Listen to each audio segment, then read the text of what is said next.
Zone 6, just one zone before the reboot. That's when it's going to get interesting. But you guys heard the battle buzz, and it is going to be ready for game number 1.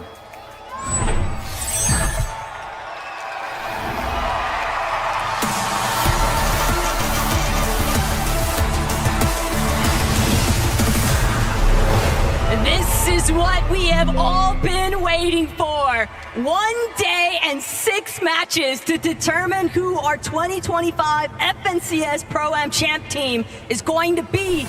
And initially off the jump, Peterbot, Aussie, they've got control of Slurpee, but they've got company. If that would have just been a Mammoth pistol right out of the gate for Peterbot, I would be worried for Bugha and TG, but now it's just a bunch of SMGs. Ozzy already found the Mammoth. He's going to go ahead and deliver that one first class on over to Peterbot as soon as he gets the chance, but they're just going to shield up, get a lot of these chests. In reload, it's about 100% chest spawn, so you got a lot of opportunity to get the loot that you need. Keep an eye on where Allie and Mongrel are actually going to be headed. Clake's, Lacey, a little bit of pressure coming out from Veno and Reddish. One first class on over to Peterbot as soon as he gets the chance, but they're just going to shield up, get a lot of these chests. In reload, it's about 100% chest spawn. 50-50 clean split is the intention here. No, I don't think it is for the most part, but because of those 100%, there's a lot of floor loot and stuff that they can split it rather safely, or you can choose to fight it later once you do get that full loadout. But I did see in the feed, typical gamer taking down Courage. Now Cypher PK is going down, so a lot of these players already just going right at it to try to get those early elimination points so they don't have to worry about a deficit later on. And it's always rough to be one of the first players eliminated, because then you're just an open season target for the rest of the lobby. Alex, if he'd had that reload online, we might have even expected to see him fire a shot out of that Mammoth one more time, but Slurpee Swamp getting a little bit encroached upon, and this is Aussie and Peterbot's territory, but more so Peterbot's. Everybody kind of switching things up. It does look like Seti is just away from where we thought he was going to drop initially and put himself in a 1v2 situation against Savage and Lachlan, but Savage just gets Mammoth, and I believe it was Peterbot from on top, and already he's moving in for the straight elimination. Down goes Savage as Peterbot is instantly getting busy here in game 1. Peterbot sees action. Peterbot wants his own part of it. Finding that first elimination now means everybody else is left scrambling. Lachlan trying to escape. He knows Pete is on the hunt, but Peterbot, watch your back. There's more company, more targets in sight. It's like the Peterbot hit list, and it scores 38 players, every single one. He's trying to get at least a single elimination on everybody in the game. Here in Savage getting rebooted, and these are the big warnings that we were talking about. It's just like a flare in the sky. They know exactly where you're at, and Peterbot is just on the hunt for Mr. Savage yet again, who luckily finds at least a shockwave to create just a little bit more distance. But how far can you run when Peterbot is chasing you down like this? He still has a couple of shots, one more left inside of this Mammoth, and then it'll be up close and personal. Thunder Shotgun pulled at the ready. Savage clip, but he doesn't have enough HP to tango, and that's gonna be a knock. Another elimination for Peter. Who needs a warm-up when you've got game 1 to get things done?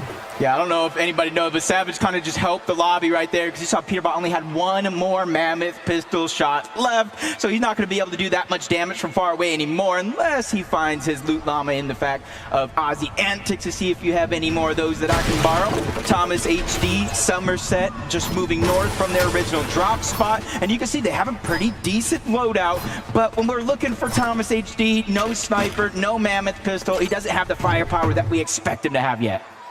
A little bit of you take this, I'll take that from Somerset and Thomas. But Aussie, Peterbot, they're not done. Pete especially, he's just keying everybody. And Mongrel, this is a conversation starter. Peterbot annoyed even that these two would have the audacity to challenge them at Slurpee Swamp.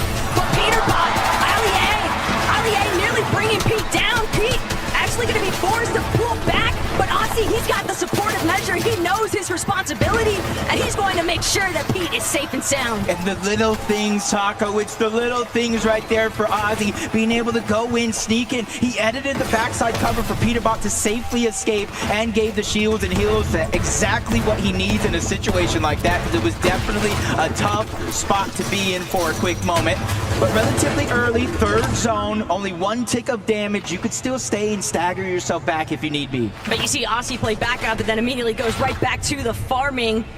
It'll be a test of endurance for those two making their way out of Slurpy Swamp, but Nika, Podesai, can't even classify them as a dark horse because these are two very high-tier competitors, but with the way that they're kind of trying to position right now, Jacob, it looks like they don't want to get caught up in too much of that early commotion. They'd rather prioritize the positioning. Yeah, I was talking to them in the player room before it started. They're just going to play their game. They're not concerned with everybody's drop spots. They're not concerned with everybody's strategies. They're not even concerned with anybody sleeping on them. They say, hey, that's a blessing because they're not going to see what's coming. And I think they're just focusing on prioritizing the rotation this time around. That's why they're going towards the north, but towards the eastern side of the zone is going to be gone and Flakes. They've had a rough time. That surprise triple contestation could delay your timing so much. And even with Baxity and Reason kind of calling out the fact, hey, we're just looking to take the dock side entirely out of Salty Docks, but Cooper made a great point.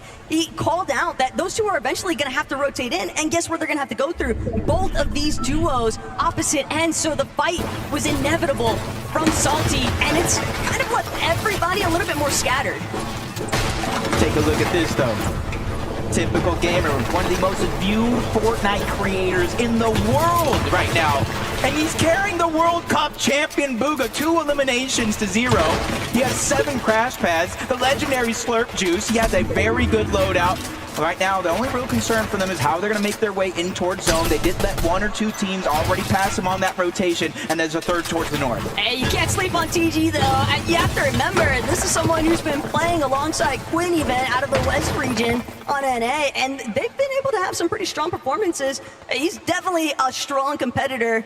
I'm excited to see how they continue to cook in this lobby, but Kanata, Ronaldo, they already got a little bit clipped, a little bit tagged up from Typical Gamer and Bugha, so they are very much aware they might be getting pressed here soon. The Mammoth pistol is going to be in Kanata's hands. Dave Ronaldo, kind of that clean-up loadout, the Stinger. Kanata can land a good amount of damage with that Mammoth pistol. Whether either one of the shotgun or the SMG, he's going to be able to clean that one up easy, but they're just on the side of the mountain. A lot of teams already pressing forward in that rotation. They're just kind of biding their time. They're a team with 2 FNCS champions, by the way, on it, that know that patience is a virtue and just being able to just slowly let other players make the mistakes that you can capitalize on. And hey, Alex kind of carrying over that performance from yesterday's practice lobbies. Already 3 eliminations. He's definitely keeping in mind just how impactful those individual elim points will actually amount to. And he's got Gone and Flakes in his sights. Poor Nate Hill doesn't even get a chance to respond. Threw up an attempt to defend himself, but Alex just way too quick on the trigger. And that's what we were talking about in those practice games. Alex going punch for punch with the likes of Peterbot in terms of getting simple eliminations. As we're seeing the zone, it is going to close up just a little bit, but it's a 50-50 with the whole south side being in the zone, and that's why you see Peterbot and Ozzy just trying to rotate to the north. It's not a ton of damage by any means, Taco, but you can see they're trying to save and utilize their heals for as long as possible. And the problem is that chug jug that Ozzy's holding onto isn't for him. That has got Peterbot's name on it. And the longer that Aussie can hold on to that without having to actually use it on himself, probably the better off they're going to feel with these rotates. And the direction that they're headed, though, Somerset, Thomas HD, they might have an opportunity here to try and cut off some teams, play a little bit of spoiler to this edge of zone. Yeah, loadout's looking pretty good. They got that chug cannon, so that's basically infinite heals. You just need the timing to let them charge up. As Cold and Courage find themselves all the way toward the north, Steamy stacks, but there's about 6 teams on this side of the map. They find themselves in the zone, though. That's a luxury they know they can count on for now. This is still a nice readjustment in comparison to a lot of the troubles that we saw them encountering in yesterday's practice games. Courage, Cold, they'd rather bide their time. They don't actually have to throw away their positioning anytime soon, but if Regs and Nahil get a little bit too close in their space, you can expect some sparks to fly. Yeah, and I feel like it's this point of the game, the nerves start to just get a little bit more up there because those reboots are about to turn off in Zone 7. So most of the teams have already rotated. You can see it in the minimap in close proximity of one another. So even though if you go down here, now it's the 6th zone, you will reboot, but where are you gonna go? Where are you gonna find the loot? So that's why you're seeing a lot of these teams taking it just a little bit more serious than some of the games that we saw yesterday. Plus, you got to keep in mind, Cooper, Zemi, they were grinding all morning. They've got to be feeling very warmed up, doing nonstop 2v2s up against Kanata and stable Ronaldo. And the way that they just shockwave towards that center zone, they're bound to get caught up in a little bit of action. But Reddish, Veno, first off, they want to be the ones intervening. Gon and Blake, they've got an exchange up against Kanata. They took out Ronaldo, but Reddish and Veno, they don't want to let up any pressure. They're just going to continuously spray into where that action's taking place. I just feel so bad for Ronaldo right now. I don't even know where he's going to end up landing, but if he can find his way back to Kanata, that will be good. And they are kind of deep in the back of the zone. This is about what are his chances, which is going to be relatively good. I don't even know how he just done it, but he did it. And that's what you look at a former FNCS champ for, okay? Ronaldo's got his method. He's got some tricks up his sleeve. He's got a little bit of vengeance against typical gamer. Gon and Flakes interrupting. That's just so rude. It's just a tough spot to be in, too. He couldn't even fully stand up. He was kind of stuck crouched down at the top of the mountain. Cooper, Zemi, honestly, leading up into this Pro-Am, this has to be one of the most predicted teams in top 5, one of the most predicted teams to actually win the FNCS Pro-Am. But hold up, Cole getting busy. Kurt said they were going to take out Cypher PK. I'm not sure if he said he was going to do it himself or he was going to let Cole do it for him. Look, who else was getting their duo bananas? Who else was getting their duo water? Courage, that's who. And it's showing off here. Cole feeling primed and ready to go. Cypher being the first victim, and possibly many more to come.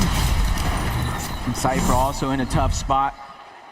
With Moxie being a little bit of a solo here for a few seconds. If she can buy the time, they will. And you hear that sound. Reboots are going to be disabled from here on out. If you go down, you are forced to watch the rest of the game play out.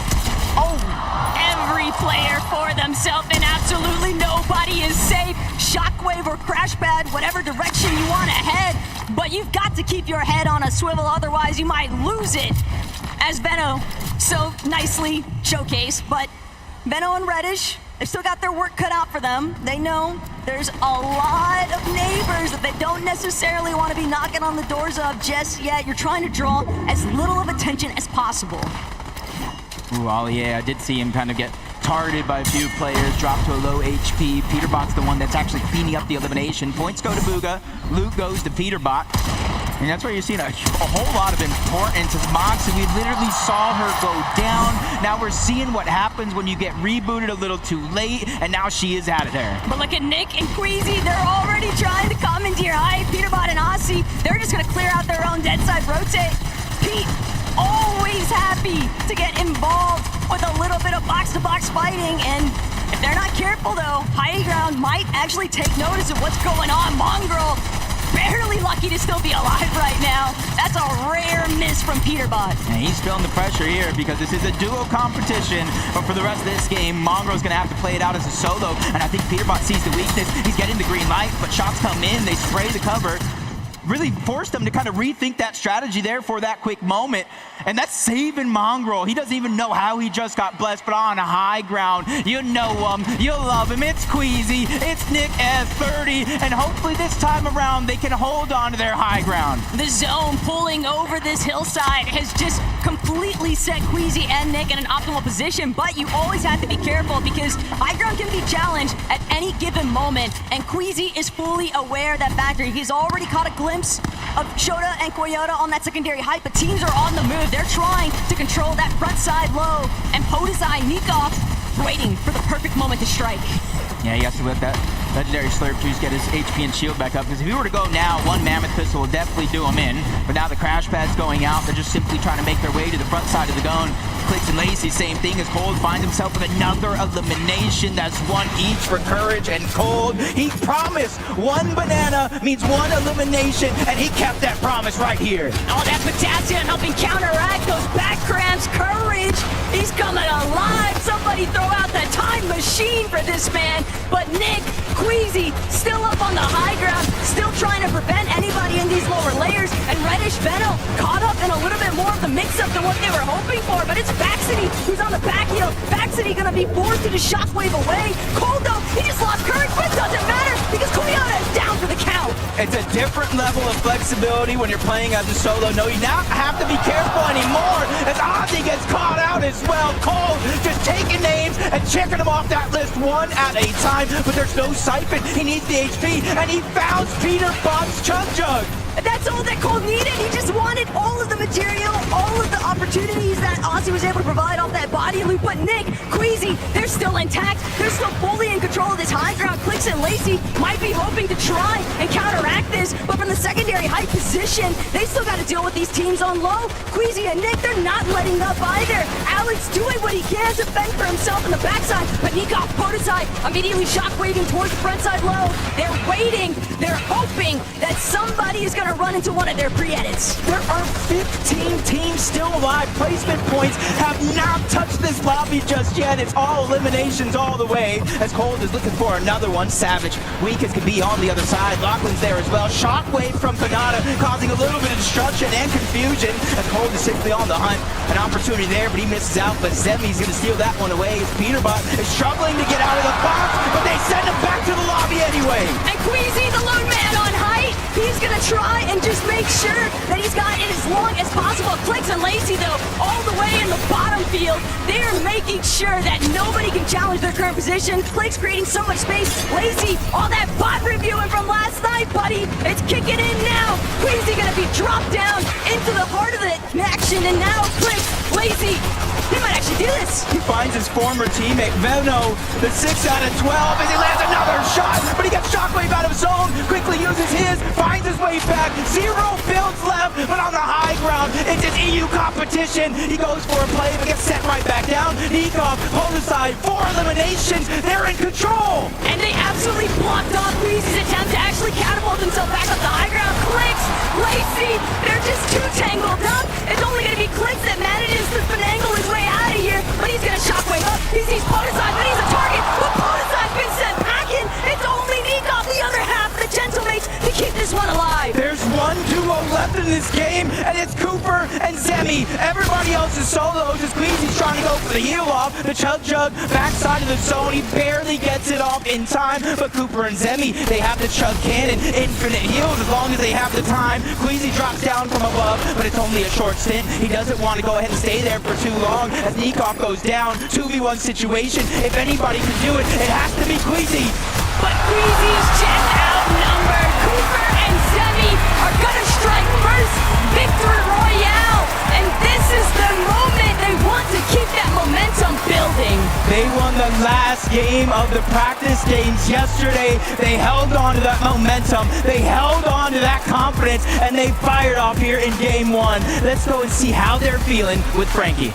All right, guys. Congratulations. Game and Center, give it up for your Victory Royale winners. Cooper, you knew that he had it in him. He's been practicing for this moment, but did you think straight out the gate you'd be picking up the first Victory Royale? 100%. I mean, we're going to win this whole thing. I'm with the best teammate here. I'm feeling super confident. Eye-gelling feels good. I'm feeling great. All eyes were on Queasy and the high ground, but you guys were just staking things out on the low ground. Talk me through that end game. Yeah, I mean, end game we looked at high ground. We saw they're very established. Cooper called it to go low ground. I was on him the whole time. He was calling it, and I was just trying to get kills, give him everything he needs, and it worked out. It really did work out. Do you think you need to change things up now to keep people guessing in the lobby? No, I mean, we might change things. We might not. I don't know, but all I know is we're gonna win more. Well, all eyes are going to be on you. Cooper, after game 1, we've got the eye test now. Who do you think is the biggest competition here? I mean, I don't got any competition here, honestly. I think we're miles ahead of everyone. We just stay consistent, stay confident. No one's beating me here. All right then, guys. Please give it up one more time. Cooper and Zemi! What a way to kick things off here in Los Angeles. We'll be right back after this break.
Welcome back, everyone, to the 2025 FNCS Pro-Am. Oh my gosh. Game number 1 was crazy. So many developments all happening in that single chaotic moment of a game. And at the end of it all, Cooper and Zemi come out as Game 1 winners?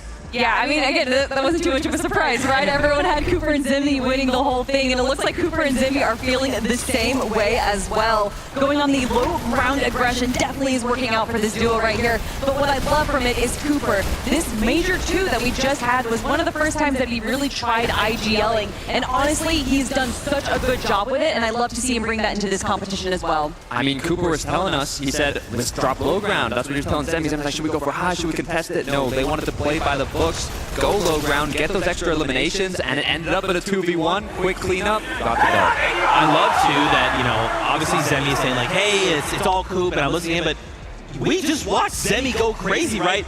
The mark of a good duo is, like, if your IGL kind of says, hey, this is what we kind of need to do, he's immediately there to just make sure everything is happening the way it needs to, and they're sitting there in that #1 spot right now after just game #1. Dude, Zemi, what I love about him, even if he's like asking questions like, hey, what should we be doing? What you don't have to question is his aiming. Wherever they are, whatever layer, if there's a 1v1 that's taking place, Zemi's not missing.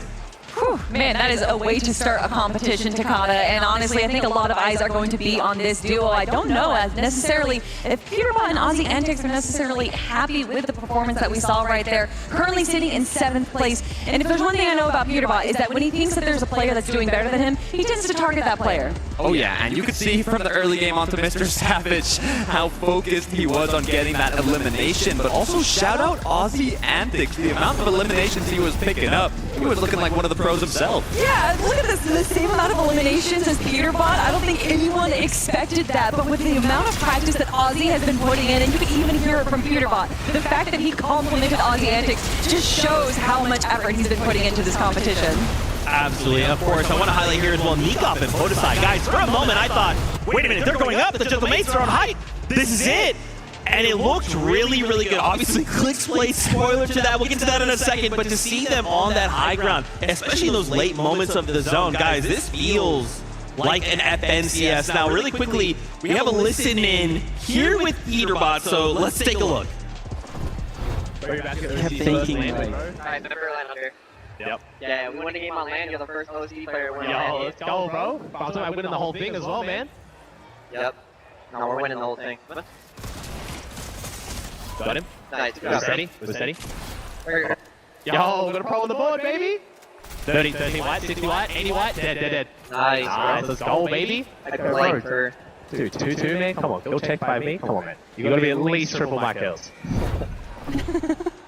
I love that. Something we actually, when we had a chance to talk with Ozzy, one thing he said was like, hey, listen, so on land, OC has not gotten a Victory Royale or a win. So we said, wait a minute, hold on. So you're saying if you got a Victory Royale and won, I mean, OC is on the map then. That's right. Lachlan walked out with that piece of paper. That would be crazy. Yeah, that would be pretty crazy, especially with it being Aussie Antics, because we do have a few OC pros here as well, so to have it be the content creator, the face of content creation for Fortnite, that'd be pretty special. But if we're talking about special, we gotta talk about Cold and Courage JD. Look, Jacob mentioned it. Kurt said, every banana I'm going to eat, I'm going to turn that into an elimination, and he was not wrong. You can see the shots he's hitting here. You can see the practice that he's put in. There was a funny note. He's played more tournaments in the last week than he had from 2020 to now, and that work is really paying off.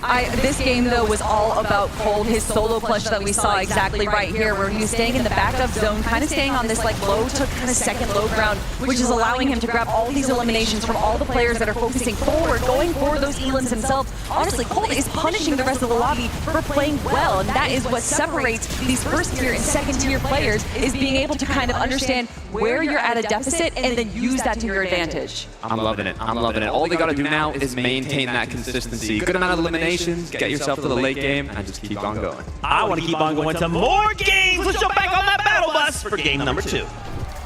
Match 1 has already delivered, and from what we're witnessing this far, Jacob, all of these players are so ready to kind of stamp their own place inside that leaderboard. Yeah, with how wild game 1 was so far, I can only expect it to kind of double, triple in games 4 and 5 at the end of the day, because we saw 16 teams alive before placement points went in. But let's get into game number 2, because we want action.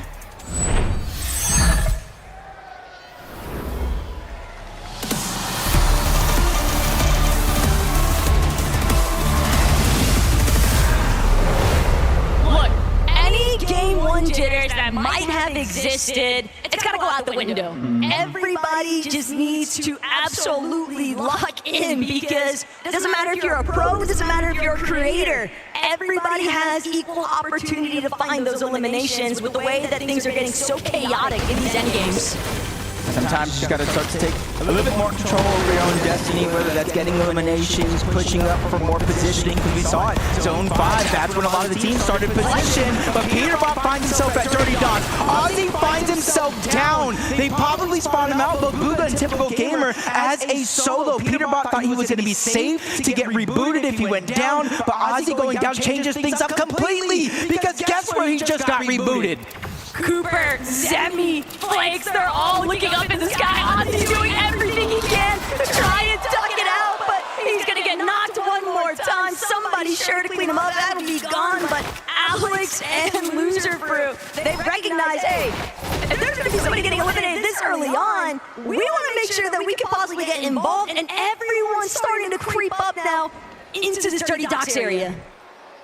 You had Faxi and Reason going on over there as Seti and Daya with 2 eliminations, 19 teams left in the game, which means they sent one of them packing early here for game number 2, and that's got to start to boost the confidence right there for Seti and Daya, because now they got position on one of the high hills here on the map, and they can kind of just play it by ear. Aussie is so used to watching the pros be victims, but now he's on the receiving end. He just cannot touch the ground. Everybody just aiming up, trying to prevent him from getting any sense of survivability. And Peterbot, he's gonna completely scatter. He's trying to make as much space as possible so that his duo can actually try and be a contender here in Lobby 2.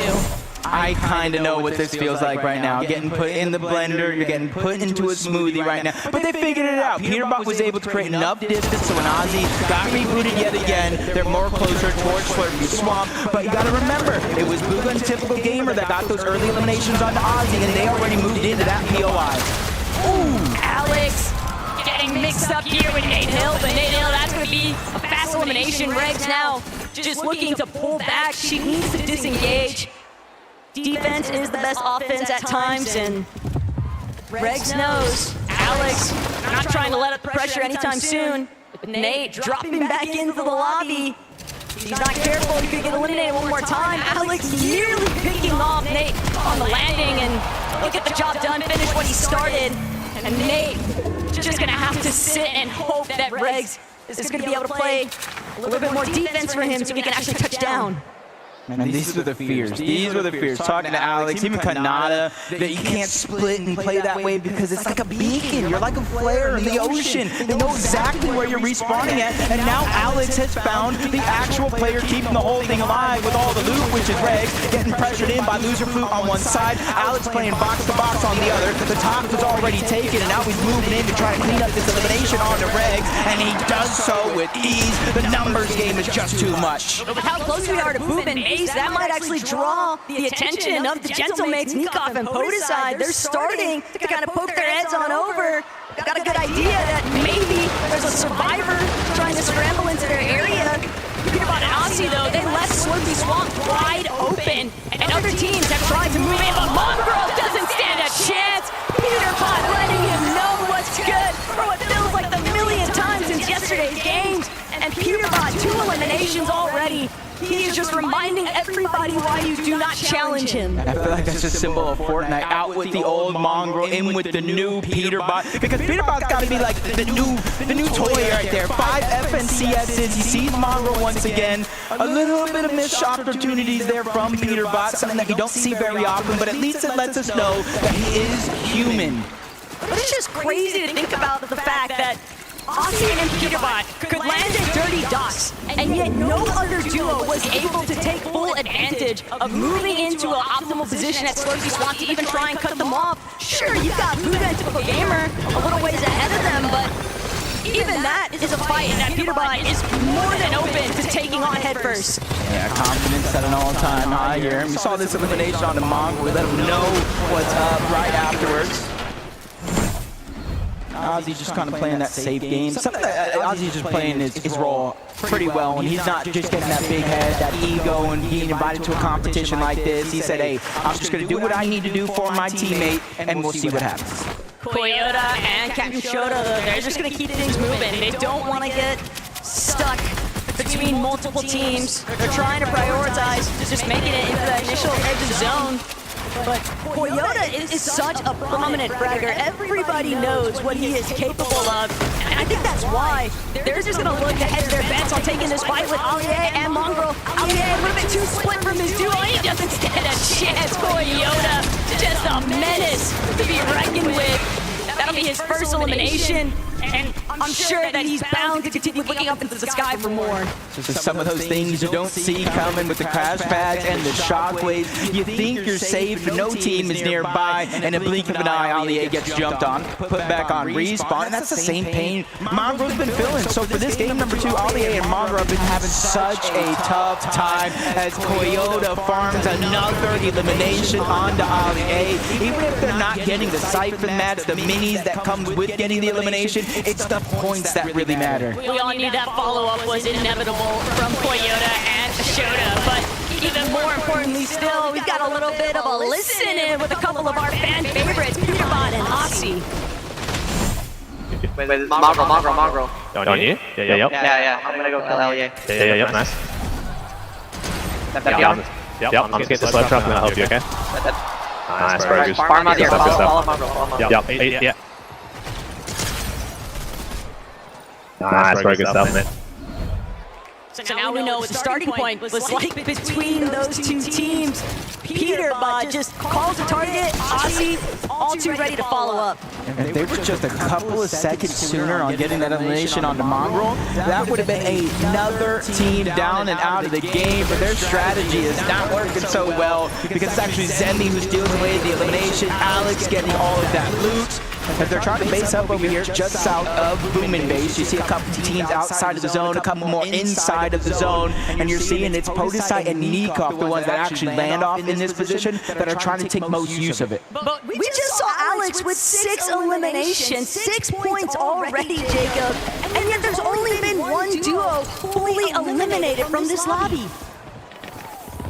Seeing the struggles that happen if you go down too early. And this is where I start to talk about a little bit of that danger zone. 5th zone going into 6. You're still able to reboot, but where are you going to go? You go too deep into the zone, you could get chunked out even with the barrels. Tammy, Jacob, trying to play very, very carefully. They know the whole western side of that zone is going to open up. They know it's relatively low damage, so they're going to hedge their bets in that direction. But with all that early commotion at Dirty Docks, Dynasty, Baxity, and Reason are still kicking in this one. They're looking like they might be able to get a nice flank opportunity onto a couple of our teams that are pushed a little bit further inside this edge of zone. But Bax and Reason, Big Brother, trying to be careful, doesn't want to overstep his welcome. You know, when Baxity got in last second, I might have been one of the happiest people being able to watch him play, being able to check out his streams. He is so entertaining, and he's good. He's good. He just needs to get more reps in a competition. You know, you saw that stat. He's placed top 10 in at least 10 of them. He just hasn't been able to pull off that big win. But hey, if he's able to pull off a win here at the FNCS Pro-Am, that's the only one that matters. His only option is to pull off a victory royale here, Jacob. He said he was getting at least one for the broadcast today, at least one for the fans back home, and he's got to get at least one for Amar. I mean, show the man some love. Everything happens for a reason, though, and we'll have to check back in with Baxity to see what's taking place. Cooper, Zemi, wanting to get a little bit aggressive onto Daya and Seti. They're going to have to sit and wait. seen at least 3 teams over towards Slurpee. One of them's going to get jumped on by Peterbot. That's Jacob who does go down. It's actually Ozzy who gets the elimination. Third one of the game, and they get that legendary Slurp juice. It's going to heal up that shield and HP over time if they need it, which they might because the zone is pulling all the way towards the north. I'm not sure who that second team is just outside the Slurpee slump with them. It's going to be Flakes and Gone. They need to be careful because Peterbot and Ozzy are warming up and getting more and more dangerous as time goes on. Oh, but Cammy, he's running out of mobility options and he is being chased out. Jacob already looking grim as far as his HP can take him though. And he'll buy a little bit more time here, but Gone and Flakes, they're not looking to let things settle. The rest of the lobby also taking notice of this team that's under duress, and Jacob will be forced to duck underneath that bridge, try to reunite with Cammy. Gone and Flakes gonna turn their way through. They've got enough art mats to make it happen, but you don't want to burn all of your material too early on. Yep, Flakes and Gone, but let's go ahead and take a listen in for Thomas, HD, and Somerset and how they're playing through this endgame. 1.5, 55. I think we're just gonna have to be a little Wait, this guy. That was 65 from before. Yeah, it's a team buff. I like that. I like that. Everybody knows Thomas HD, probably the IGL from the team, but Somerset just letting her opinion be known. We might have to play a little bit aggressive, giving up that information. And if I'm Thomas HD and my teammate says, look, we got to start getting aggressive to close the gap, I would be with it, especially if I got a Mammoth. Thomas is just so nonchalant about that elimination too. It's like he had no other expectations but for it to go his way. As Alex finds yet another knock, potentially having been stolen away from him though, but no, it is credited Nate Hill. Will one more time be added to the tally count here for Alex and Loserfruit. Oceano showing up big right now. Loserfruit herself, she said, all I want is to place higher than Locky. And with the way that Alex is firing off on all cylinders right now, he might be able to make it happen. A power grudge match, and honestly, Alex with those 7 eliminations as that one gets taken away by Cold and possibly Faxity as well. I think this might be the most eliminations we've actually been able to see. I know it's only been 1.5 games so far, but with reboots turned off, that's where the pressure is really going to be felt. Nate Hill, Reg separated a little bit too far for their own liking, especially since they're both going to feel a little bit of that max pull. Reg is going to go down to Thomas HD. One more elimination point for them, and now that leaves Nate Hill by himself. Cold's bound to have spotted out that body loot though. That Reg just popped off directly underneath their current position. Courage. A little bit pressed here for the loadout, but he's at least got 150 in that Chug Jug. They can still work with this. They would definitely like a refresh because every elimination point, we're going to need to see some of these teams start going big like other individuals already have. Yeah, this might be one of them. You see, he does have that exotic SMG. Every time he reloads, he does get that 0-point dash effect a little bit. Doesn't last a long time, but hey, in an endgame this chaotic, it's the little difference makers that really count. So Jacob and Cam are just trying to go ahead and cement their position. They know it's not a far rotation to zone, but how dangerous this lobby is. They blink and things could turn sideways. Instead of going through, Moxie, Cypher going up and over, and Sable, Ronaldo, Kanata are trying to get denied entry. Everybody just preventing Ronaldo and Kanata from moving even 1 inch closer. They're going to be forced to actually pull back, try and drop as much wall coverage as possible, but it's Peterbot and Oxy that are refusing to let Kanata and Ronaldo get any closer. They want full control of this low ground position, and they've got it. They've made Kanata and Ronaldo use so much of their builds. Ronaldo doesn't really have a whole lot left to work with. They're going to need to find an elimination for a refresh. Yeah, this is a good opportunity here. Of course, they want a shockwave to the front, but at least they're able to get a little bit of point of view where their competition is at. As soon as they make their way there, box up, let a lot of the zone start to open up. But 2 of 2 games so far. Queasy and Nick F30 going for that early high ground 8 zone. There's still a couple more, so hopefully it works out this time. But it's the Queasy Classic. Get high, don't die. He said Nick was moving earlier while they were doing their warm-ups this morning. And Nick, he knows sole responsibility. Just apply pressure to whatever angle that Queasy doesn't have full tabs on. They just want to prevent anybody from moving up with them. Gotta be careful for those shockwaves. Any team down below can shockwave up.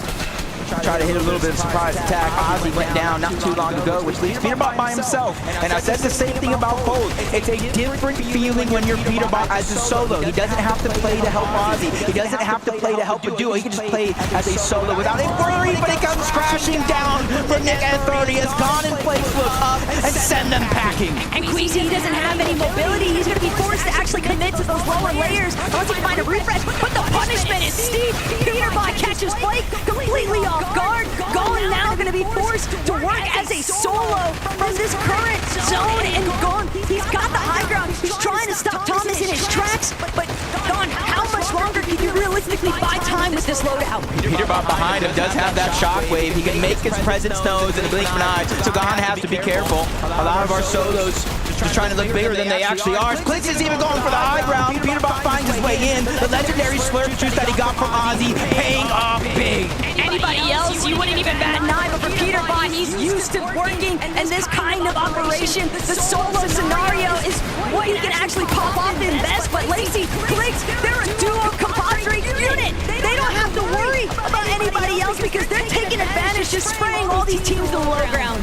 They have the Chug Jug, they have the Slurp down below. Peterbot is trying to hold on to his position, spraying to the backside of the zone. That's Faxity that's feeling a little bit of pressure as they get Shockwave up and off. Clix, Lacey do not have high ground anymore. In fact, they're going up against Sneak off for it. First down going to be cleaned up. Clix is firing on all cylinders. And Clix better because that Shockwave sent Lacey in the wrong direction, but it doesn't matter.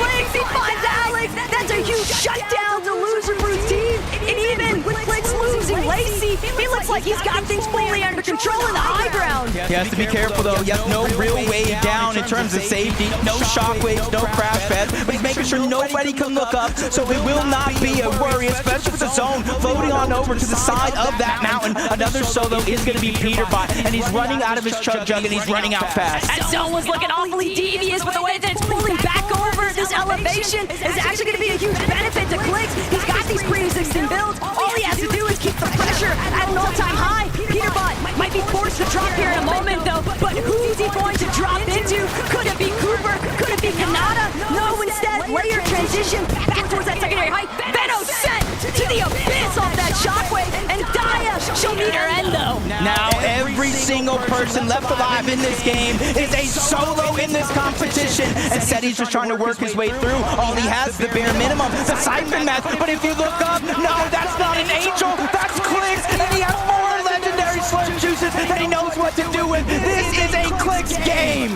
Kanata, he's reliving the practice moments currently. He doesn't have any heals this time, though. And Seti, don't know if he's in the same kind of position. But look at Clix, an absolute menace in the high ground, just causing so much mayhem for the two down below. Seti finds Kanata.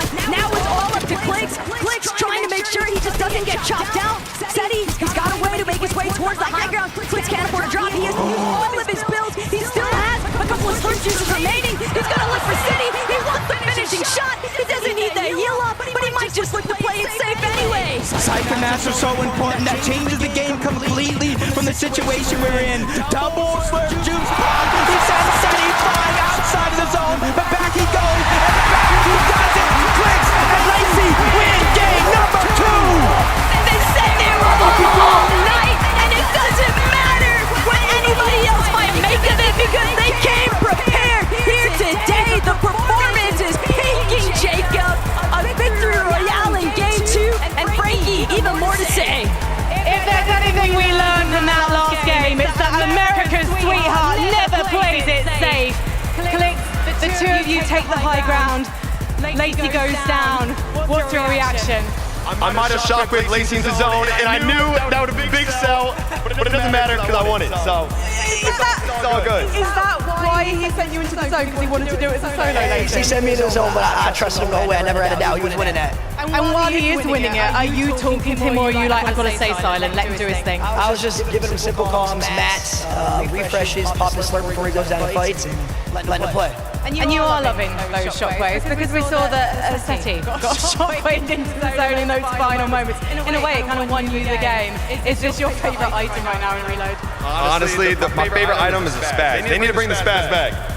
Well, I know that a lot of people from Epic Games are watching, so they might take on your suggestion. But how satisfying was that solo moment? How did you keep track of everything from the high ground?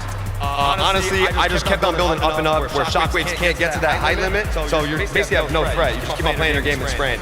Now, there's an interesting situation that happened at the start of that game, which was that Peterbot and Aussie Antics, they dropped on our leaders from the first game, Cooper and Zemi. Are you worried they're going to be coming your way? The thing is, me and Peter got a good alliance going on, so honestly, keep on dropping on Cooper and Zemi. Excuse me, we want a fair fight. Hopefully we're going to have one. Before we head to the break though, please, Galen Center, show your appreciation for Clix and Lacey. We'll be right back.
Fortnite fam, I must be dreaming.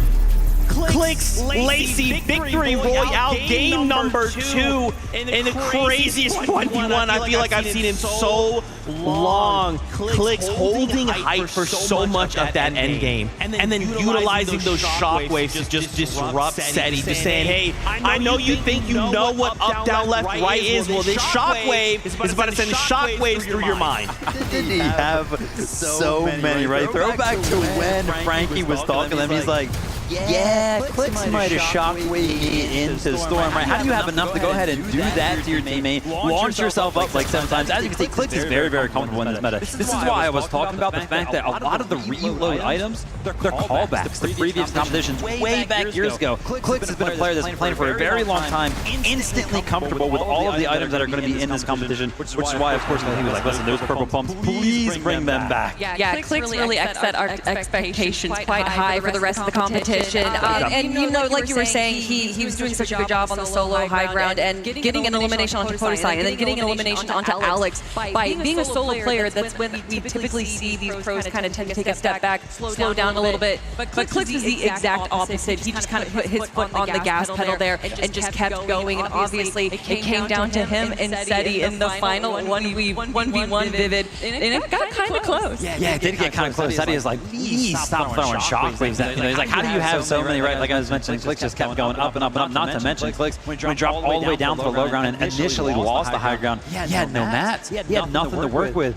For some reason, there's like a pool of loot down there, a little llama for him to go ahead and help him flex that game up. I love to see it. I also love to see Lacey running around the arena right now, getting everyone really hyped up. That's what you want to see. If you do go down, and if even your own teammate goes down, you gotta keep your mental straight. I mean, when we saw that moment, we saw Clix get up, get excited. We had that listen in. Let's hear from what this game happened and how it all went down. I'm spinning mats, and I'm gonna go down on walls, okay? I'm connecting. Wait, I'm shockwaving, sorry. Don't shocked, bro. I know I said I'm shockwaving. You're good. 100. Done. I'm going on height again, I'm going on height. Put 200! Kill 300!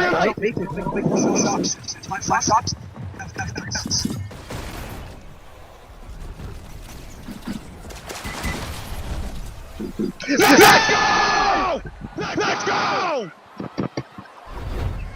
To be fair, Zeke, Clix did come that he was shockwaving. You know, we all know how chaotic Fortnite games can get. Technically, he did comment. We'll just let it slide, because you know he got a victory royale. So at the end of the day, it's all good. And now there's currently holding that #1 spot, 27 points. It is looking so good, but look right behind them, right? Cooper and Zemi, they're still holding strong as well. Whoa, but right behind them, tied up 24 points there. I see Seti and Dia sneaking into 3rd place right there. No, I was swearing that team was going to be good on paper. Yeah, Cooper and Zemi again, instantly getting contested towards the top of the leaderboard right there. That just shows how close these Fortnite competitions really are. Yeah, I mean, we talked about it after game #1, that once Peterbot gets eliminated by someone, once he gets down, he wants to go for that 1st place player. He wants to prove himself. And unfortunately, if you're going up against Cooper, it might be a little bit risky, and obviously Aussie Antics being left alone there definitely spelled a little bit of a disaster. So I don't know if we're necessarily going to be seeing that strat again out of them. But Cooper and Zemi, 2 strong games in a row, Vivid. Yeah, I mean, super strong with them. Like you were mentioning, Kelly, the early contestation over at the Dirty Docks, things are already getting spicy over there. Peterbot and Aussie landing over that way. I was like, whoa, what happened? How is Bugha taking out Aussie and this and that happening? Everything's going crazy already. Yeah. You know, it's still game 2. We have so much more. There might be a possibility that we see Peterbot pull out the teeny strat and just land in a new spot every single game. I would love that. And the only other thing I want to see out of these games that I've seen too much of is my boy Allie getting bullied, okay? Leave Allie alone. Let him play his game for once. But man, Nika Podesai as well, going sicko mode in these games. Reload is just so much fun. I'm loving this like extra layer of just chaos right again. You just never, like as you're swapping perspectives, you never know what a player's gonna have. Sometimes it's a loadout where you're seeing, oh, shotgun, AR. Sometimes you've got shocks. Sometimes you've got some crazy mythic or exotic. You mentioned layer, and I really like the layer that they're playing here. They're kind of going for the 2nd high ground. You can see even in those clips right there that they're paying attention to high ground. They're peeking behind. They're going for those chops because they understand that although eliminations are great on low ground, there's just so many question marks on if a player just pops them behind you and gets an elim. But high ground is a little less contested. Guys, I want more action. Let's get back up on that battle bus. Taco, Jacob PR, over to you. Games.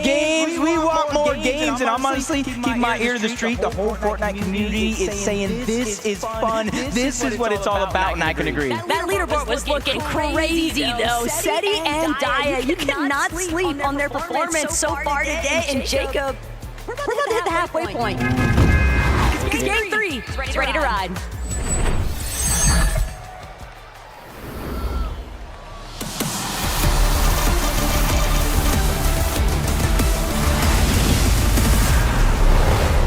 This is it, like you're saying, the halfway point, and you saw that leaderboard. And it's not necessarily going the way that I thought. It's not elimination heavy. It's been consistency in the placement in making these top 5s, making these top 3s. So this is what it's really all about. Maybe you could close the gap in the last half of the day, but who knows? One thing's for sure, though, Faxity and Reason playing that third-party contest, that Dirty Dots, has made it very difficult for Flakes and Gone to find that level of consistency in comparison to Zemi and Cooper. They've just been silently sliding through those end games. We saw their game 1 pop off too. And other teams, they're gonna have to step it up or they'll fall behind. Yeah, it's really, really important here because this is a good pacing game, seeing where you're at versus the rest of the pack. It's almost like testing your strategy. Is it working? But then it was just keeping his eyes peeled. Sees Lacey land a little short. There goes half of the HP. I don't think Benno's going to go on this great chase. It's a little bit too risky, especially since he doesn't even necessarily know where Clix himself has landed, so he doesn't want to get taken down a little early. I think if Benno had a shock right there, he would have gone for it. He would have full sent it, but no mobility means they're going to have to come to a halt. Alex, on the other hand, he's got Cypher PK in his sights, and Cypher, Shockwave to safety, just in the nick of time. He'll be able to reunite with Moxie, and she'll play that supportive measure, that backup unit. And that's going to stop Alex in his tracks. He can't continue to press that issue. Yeah, watching the Milk Cup, Moxie was trying to make a last game run in that final game of the day. I think they had like 15 plus elimination before they eventually went down and were cut short. But that's the type of confidence I do want to see from these teams. Take control of your own game. Get aggressive when you can, especially if Alex and Loser Fruit are landing on you and trying to take the fight and catch you off guard. Scenes at Fort Crumpet, though, is just Queasy trying to take advantage of Seti and Daya spotted off on the bridge a little bit further north. And Queasy, he's always got a very familiar strategy, Jacob. Doesn't matter if it's FNCS, Major Finals, or if it's the Pro-Am. Queasy's going to be looking for height every single time. And so far about the 8th zone and first 2 games, we have seen them kind of lead the pack in terms of consistently being up there on that high ground. It's just closing it out has been the struggles. Whether it's somebody shockwaving you off of the high ground or you doing it yourself, they need to figure out how to close out those mistakes and kind of minimize how many they're making. It's Koyota, Captain Shota, Logjam Lodging. They're just kind of looting up slowly. There is one player towards their south that they might have to be careful for, but this is a team that is coming in as a little bit of an underdog, so to say. Nobody really expects much from them, even though Coyote is always breaking the mold and showing us new tricks in competitions just like this. Oh, you can't say nobody, because Captain Shota, if you got a chance to talk to that guy like I did, he was just calling out, we are going to be winning. It's going to take a little bit of a pop-off now to play catch-up, but Alex stopped mid-air by Nate Hill. You want to go for a blue battle? Nate Hill coming out on top of that exchange. Loser Fruit, all she wants to do now is just wait that full 10 seconds. She's just hoping that Alex is able to actually touch ground, though. Oh my. I was saying Nate Hill got a good upgrade because he didn't have a shotgun before, but now Regs has the mythic mini gun in reload. That is going to shred if they can keep it towards the end game. Fresh off the respawn, it's Loser Fruit this time around though versus Nate Hill. This is a good amount of loot if they're able to take down Loser Fruit, but I hear the crash pad and there is so much distance being made by Loser Fruit with that heads up play. But Nate, he's got to be real careful. You don't want to get over ambitious. You don't want to draw too much attention. Alex hiding, waiting to see if he can get an angle and opening any kind of way to find this knock of revenge onto Nate Hill. But Nate immediately causing that elimination to take place onto Loser Fruit now means that Alex will be forced to just continue hiding. He gets a little bit of the zone. It's just unfortunate where Nate Hill and Regs are currently positioned at. He can't really rotate to either the left or that right side. So he literally has to wait until they disengage off that position before he can do anything.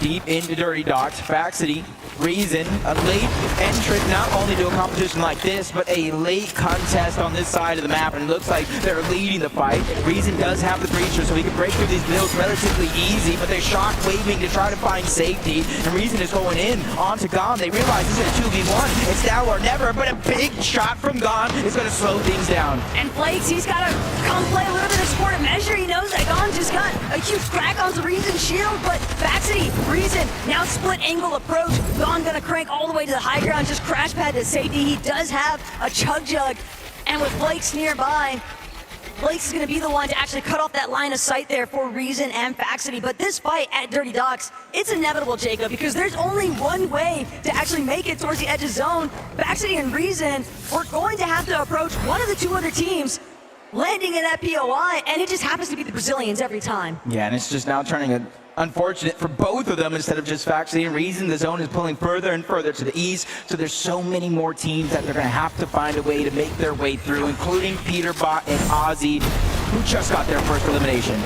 And onto Bugha nonetheless. Peterbot just so dastardly. The moment that he sees anybody, he's so down to just key them immediately. That's brimming with confidence. In first place with about 27 points. That was Clix and Lacey. Second place, only 3 points away. 3 eliminations separating as of now. But you can see that two teams still over here. 1 damage per tick in the zone. There's a lot of chug barrels, a lot that you can go ahead and recuperate the HP, the bandages as well. So it's not too much of a worry that they're staying here, but look at all the resources that they're using. Reason is almost out of those small bullets. You see him just 5 shots left in the shotgun. Luckily, Faxity is there to finish off that elimination and give him the loot he so desperately needs. That was a great snipe by Faxity, making sure to cut off that escape angle. But at the same time, Jacob, they spent so much time. This was such a steep investment, fighting for so long at Dirty Docs, and they're not exactly better off for it. Loser Fruit gonna add to the count, though. 1 more elimination for Faxity and Reason to take advantage of. But they are still out in no man's land compared to where other teams are already positioning inside of the zone. And with the amount of time spent, they might as well just continue to play exclusively for eliminations. Yeah, especially since, you know, if you're in full control, you have all the loot, and you hear those players just getting rebooted over and over and over. You know that solo player is staying by, and you can just continue to farm just like they're doing so far. Cold and Courage rotating through Slurpy Swamp. They have to be careful. Seti and Daya right above them. Mongrel on Ollie A just close to the zone, and there's still one more team as well. All of them have a little bit of priority over them on this rotation for now. A lot of bodies, though, at Slurpy Swamp, and we all know Peterbot does not like anybody in his territory. Might only be a matter of time before he looks to start clearing out some of those teams and playing a little bit more aggressive, but peeking back in with our Game 2 winners, Lacey and Clix. If they can continue to replicate the level of success they found in the last lobby, Jacob, they might start to run away with this one. They have that calm, cool, collected demeanor. They have the chemistry, best friends, some would say, as Ozzy's on the other side, putting pressure down from above. Peterbot's to have a crash land. He's trying to make his way up with that shockwave. Meanwhile, that full duo that they were going up against quickly made their way on out. You said it yourself, Taco. Slurpy Swamp, that belongs to one man and one man only, or boy. That would be Peterbot. And he's just really wreaking havoc all around the lobby. And you're seeing it. He's going to pack a punch in his loadout. It's not just the Thunder Shotgun and the Mammoth. He's making sure that he has the SMG as well. That way he can just end a fight in the blink of an eye. But with the way that Peterbot and Aussie essentially just reclaimed Slurpy Swamp, they forced every single one of those other teams that were trying to take advantage of some of the heals surrounding Slurpy completely away. He's not allowing anybody else to utilize those resources. It's only Peterbot and Aussies to take advantage of. Ronaldo, Kanata, they're one of those teams a little bit stuck on the outskirts of Slurpy, but they got a decent little loot pile next to them. See, I knew this was the only team with 2 FNCS championships, but with a Chapter 2 Season 1 win, Ronaldo is the only creator with an FNCS champion, hey, that's got to give a little bit of confidence for someone like Ronaldo. I know we were trying to watch him practice in the rooms. His mechanics are there. It's just kind of like the outside factors that change when Fortnite and the meta changes. But Ron doesn't even need the championship title. Ron would have that confidence regardless of the circumstances surrounding his competitive history. Allier, though, Zeke was asking for it. Guys, please stop bullying him. And it seems like it's worked out so far. But Mongrel, Allier, they might be running smackdown into Cammy soon. Gotta keep an open eye out. Clix has lost Lacey, though, and we are rapidly approaching that no more reboots territory. This is best case scenario, though, with Lacey going down, because you got a max pull to the south, which means a lot of those teams are already going to start their rotations on over. Just need to figure out how you're going to get the loot.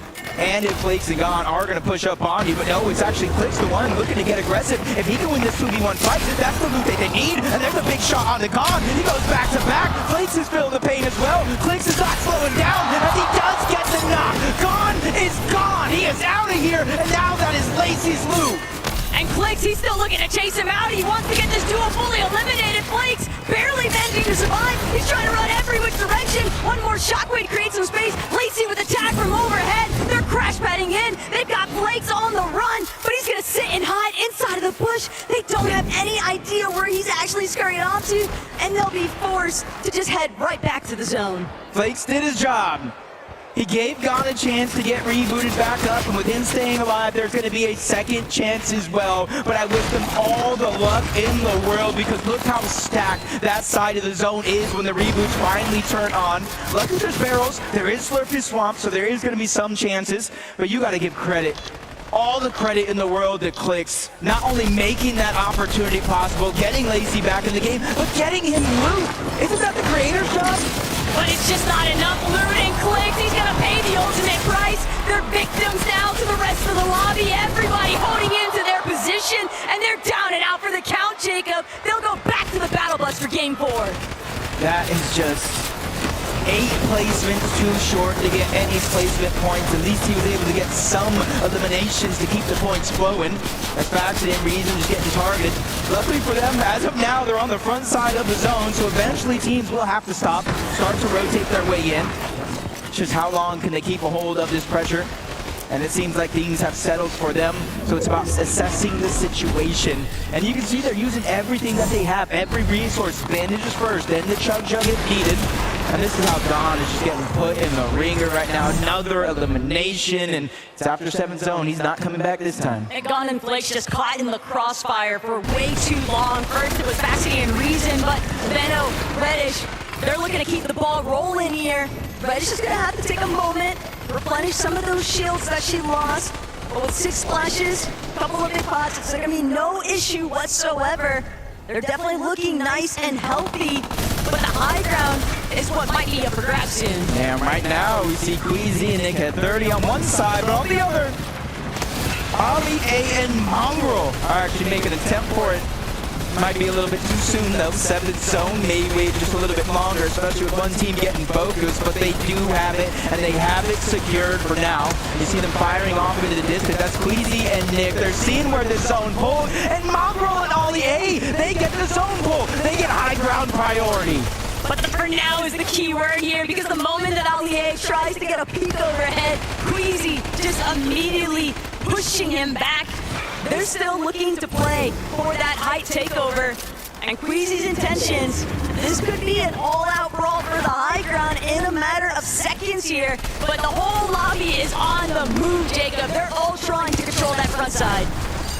Even Alex using the crash pad that wasn't even his. Mongrel, he's been in this situation before, being able to hold on to that high ground. Allier is doing his job right. Anybody that flies past, he's trying to put down pressure, trying to land some damage, make it easier and easier for the lobby to thin out. But Reddish has just got taken down, leaving Benno by himself.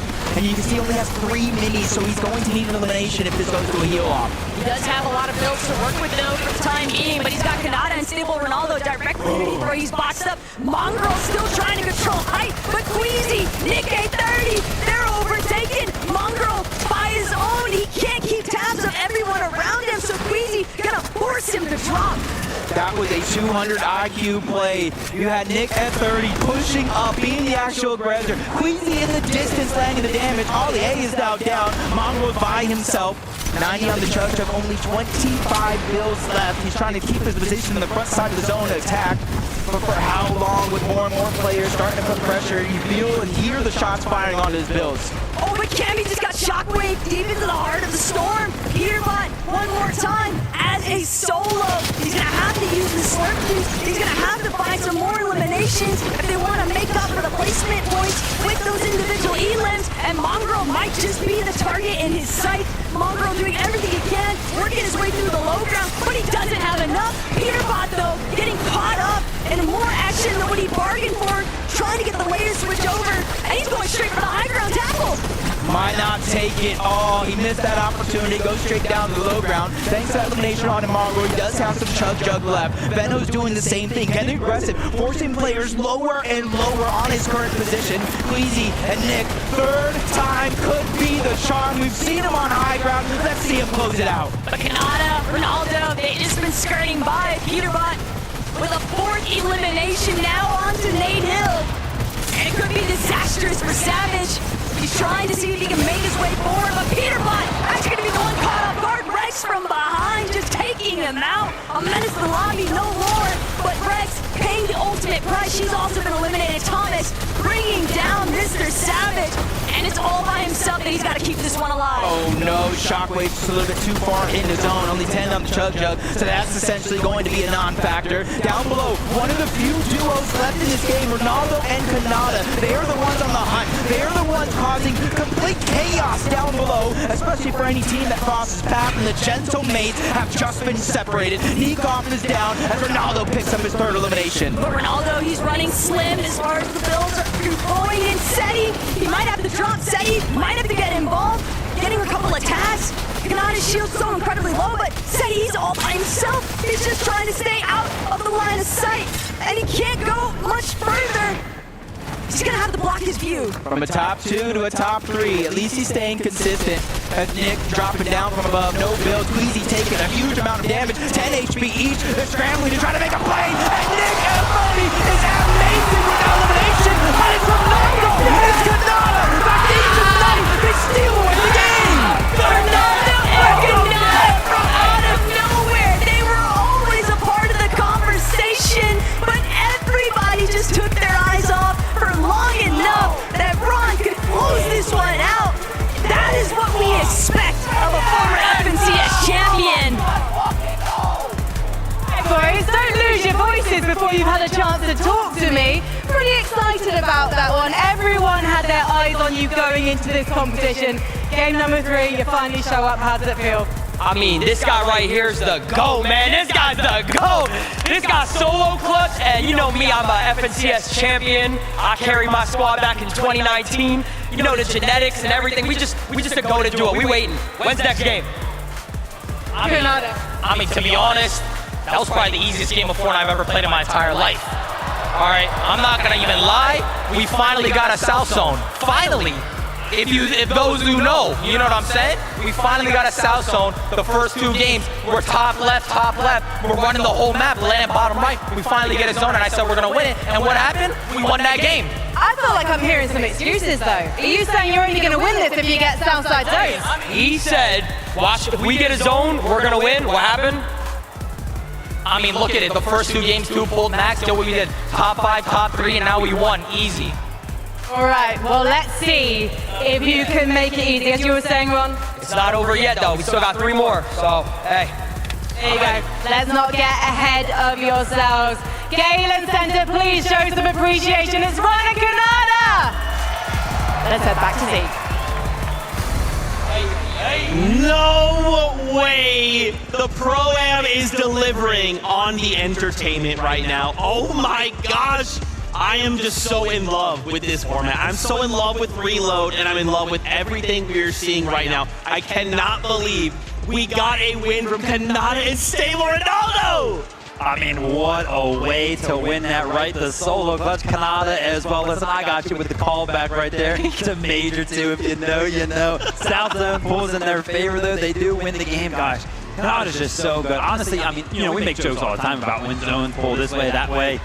When Kanata pulls his zone, he usually does very, very well. We like to talk about players that kind of fly under the radar, and for whatever reason, Kanata, we just keep forgetting that he's one of the best players in Fortnite. He is the only player in the world to make all 26 FNCS Grand Finals, and to see him be here on the FNCS Pro-Am to prove himself on the caliber that we expect him to, that's what I love to see. But honestly, Stable Ronaldo is really surprising me. We talked about a lot of these influencers being their loot llamas. I think Stable Ronaldo is pulling all the weight as well. Look at that, 3 eliminations each. It was Ronaldo to get the final shot as well.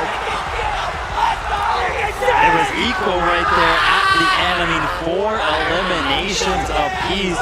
It'll be interesting to kind of see after the tournament ends how many times the quote-unquote content creator was able to match the eliminations of the professional player. But with game number 3 right there, Kanata and Stable Ronaldo, first place. Oh, no. Wow. We're halfway through this competition, and once again, those standings get flipped on their head. Now, we are at the halfway point, which means we're going to give the players some time here. They're going to go ahead and head back with 3 more games to go. They got to start talking strategy, what they're going to do in that second half of the competition. I want to also highlight here, man, Queasy, Nick A30, oh my gosh.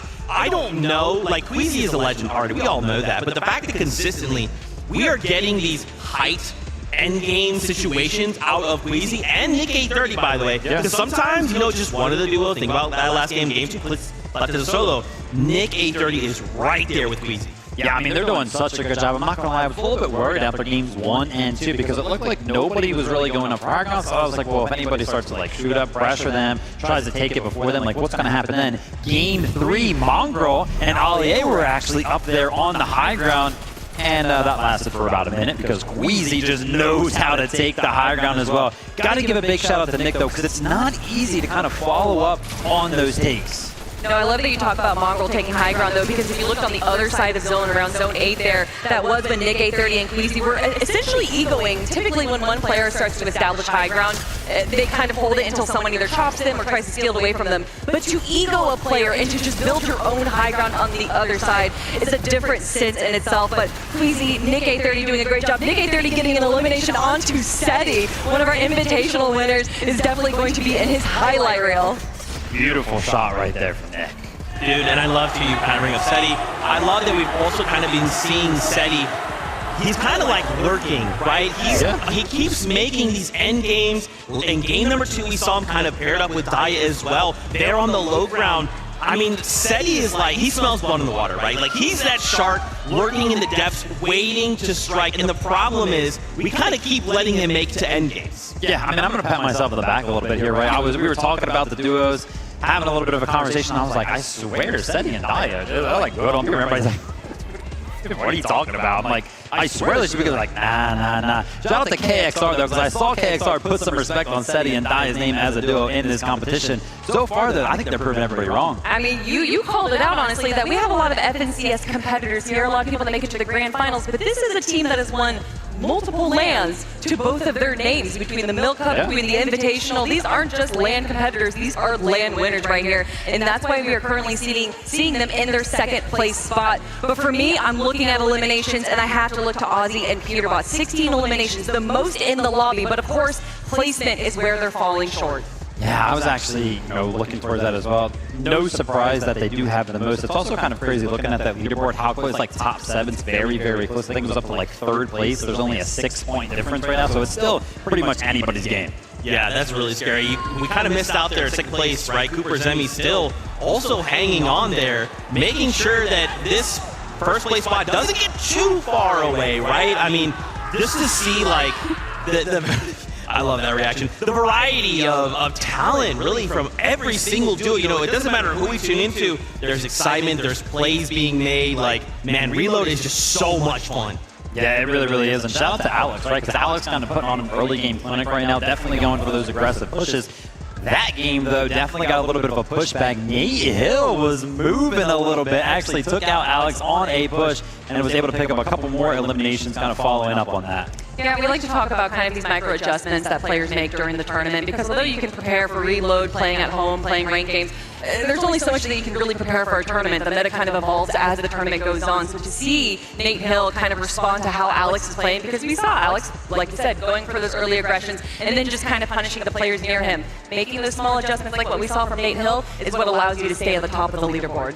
I'm curious, right? Now that we have kind of this halftime, we're kind of going to give these players time to think and kind of take a step back and collect themselves. I'm wondering what they will bring for the second half of the competition. For now, though, we will go to a little break. When we return, more action here from the FNCS Pro-Am.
What is going on, Fortnite fam? Welcome back to the FNCS Pro-Am. Again, we're here during the halftime, waiting for our players to kind of take a small break, and then we'll get back to the action. But first, we got to introduce you to David.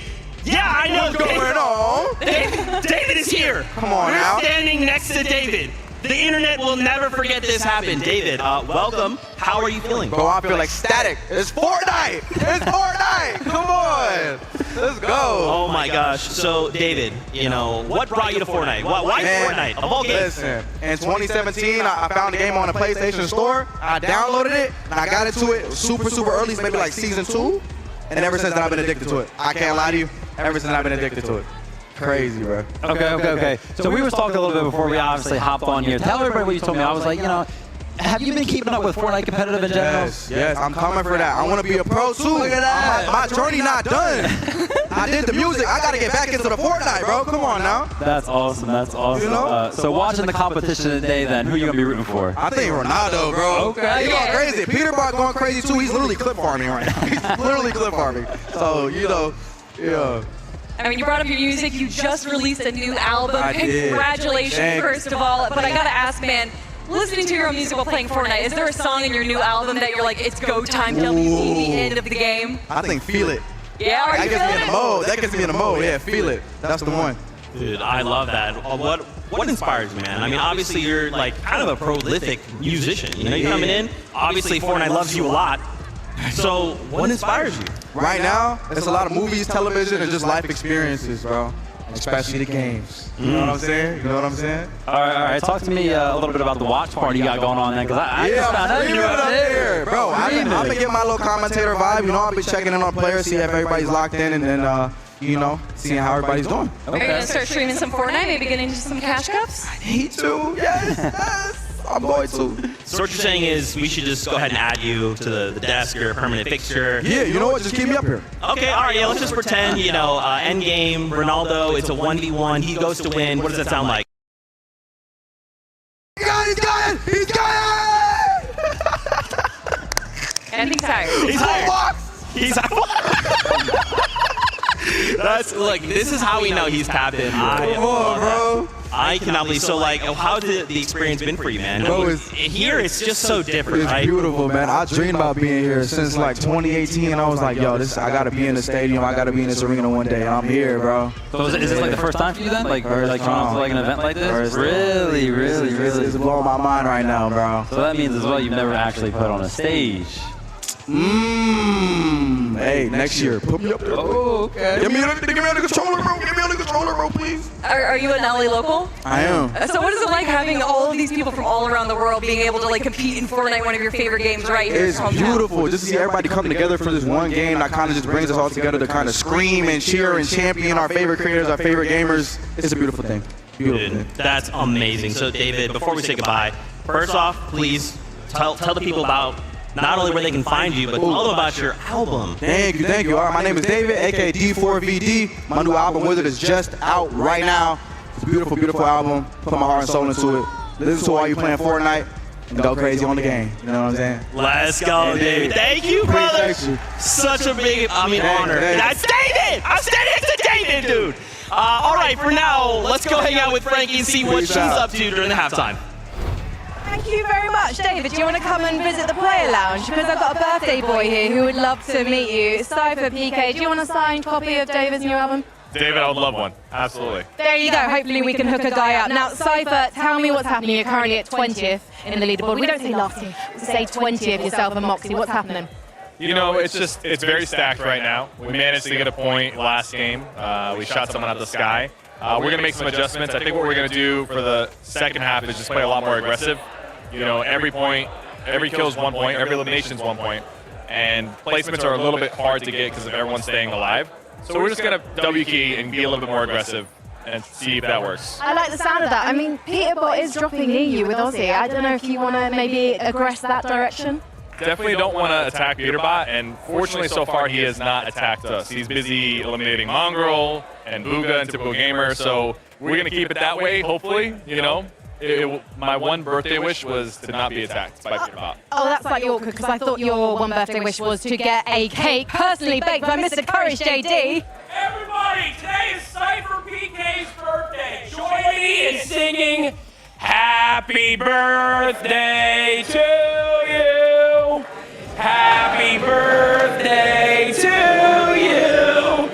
Happy birthday, dear Cypher.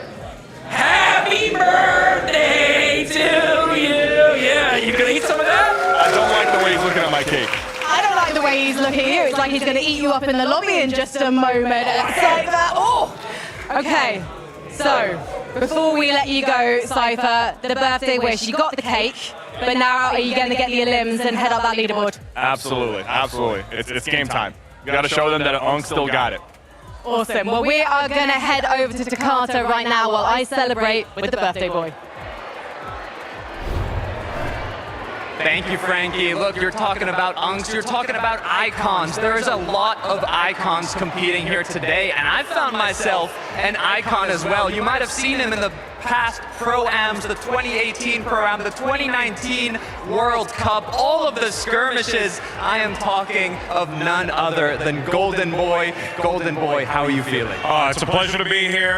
Massive shout out to USC. What an incredible event this is. And it's honestly just wild to see the Fortnite Pro-Am back. I remember commentating the very first Pro-Am way back in the day. And man, I tell you, it has definitely come a long way. It's been incredible to see how far this game has come. I love to hear it. I love the excitement. Now, you've watched the pre-show. You've watched all 3 matches so far. We've got creators. We've got pros. I want to know, is there a specific creator that maybe surprised you a little bit on how well they've been playing?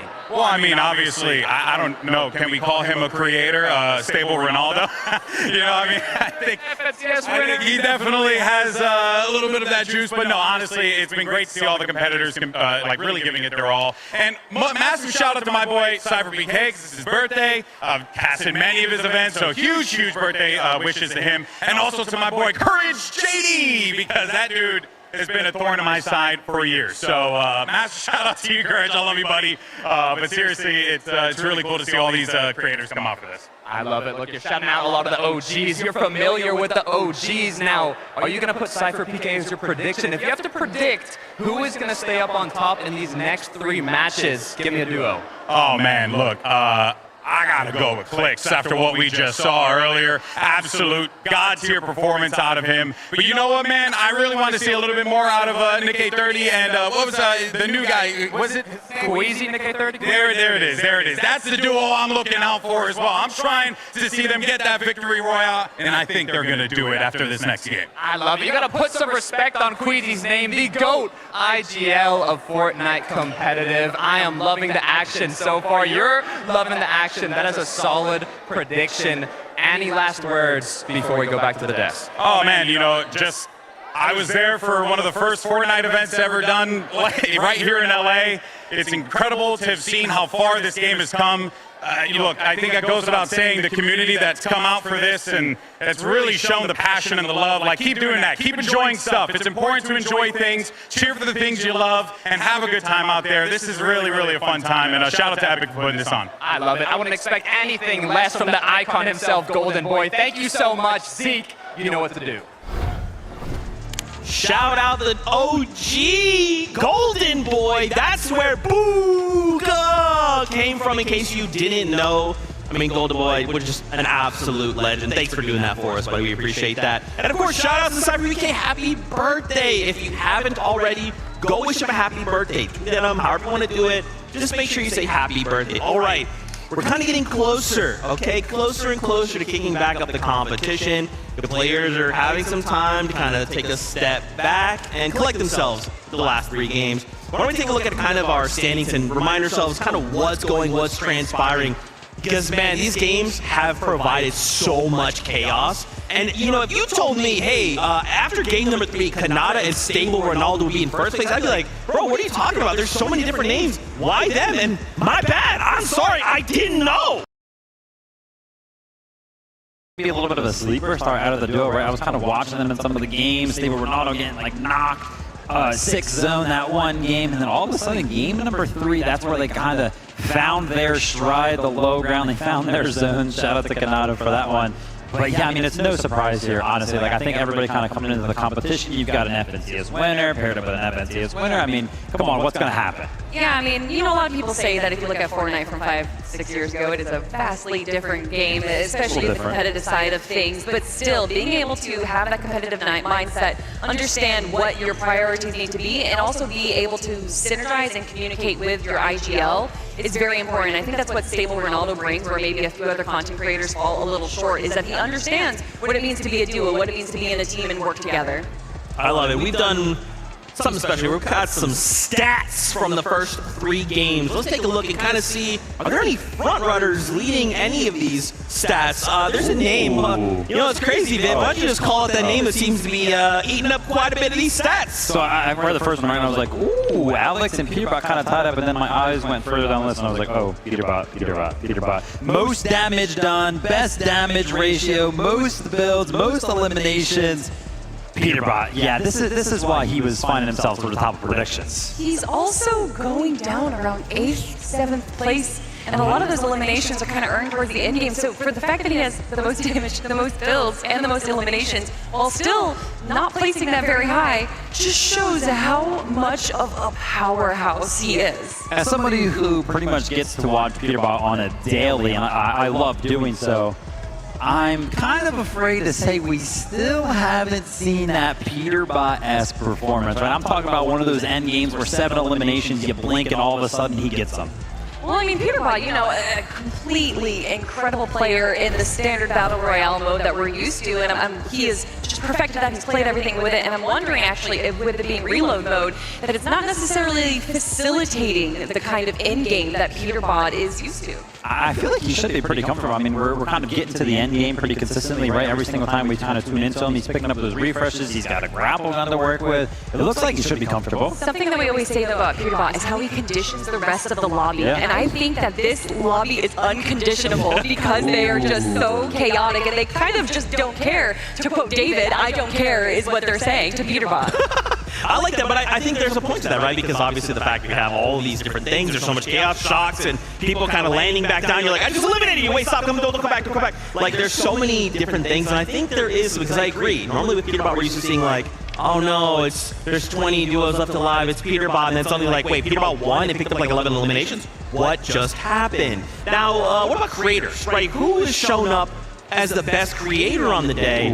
Well, it's actually Zemi, who is looking the strongest right now, and I don't think any of us are really surprised to hear and or say that. I mean, just look at some of these stats. Zemi, he's got ice in the vase. Yeah, I mean, no surprise right there. We were kind of talking Zemi. For anybody who doesn't know anything about Zemi, pretty much taking over the zero build scene. He's considered one of the best players in that game mode. Coming over to the program, obviously, yeah, you got to build a little bit, but the aim should be there. He knows how to kind of use all of these weapons. And I was actually talking to Zemi, right?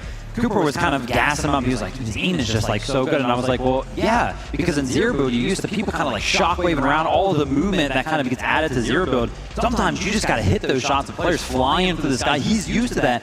Reload, a lot of people flying through the sky. He's literally doing those aim trainer maps that we see, but it's just in zero build. But again, you know, he understands competition. He's entered competitions himself and then joined by Cooper, who's an incredible IGL. But looking at the numbers, Nate Hill, if we're going to talk about a dark horse, Nate Hill is definitely one of them with 1,500 damage. Well, yeah, a lot of that's actually got to be from last game, right? We saw him, I kind of talked about it a little bit, gave him a little bit of a shout out for pushing back Alex. And I mean, if we're just looking at it on paper, it's like, whoa, like Nate Hill should not be able to push back Alex. I mean, Alex has been playing the game. He's an FNCS champion. Nate Hill, yeah, he's still kind of playing Fortnite, but he hasn't really considered himself or, you know, jumped into the competitions in a very long time. But to kind of see him do something like that and to show on the damage zone leaderboard, really, really cool to see. I even saw Somerset up there, right? Like, what's going on, man? We're putting up some damage numbers here. It is so absolutely amazing. Now, we actually have an interview lined up. Let's check in with Clix and Lacey. We have to check in with Clix and Lacey because they're 4th place on the leaderboard at the moment, but there's only 11 points separating them from Ron and Canada at the top. Clix, what happened in that last game? You know, there's a bush in front of us, and unfortunately they had a mammoth pistol and hit a headshot on Lacey, so he got hit 170. Not a good look, it was hard, but really can't come back when zone's that far, you know? Yeah, and I mean, Thomas and Somerset, they're going to do that to you once they get the mammoth in their hands. Lacey, what's the strategy going forward? I'm landing on Somerset. She out there the entire game.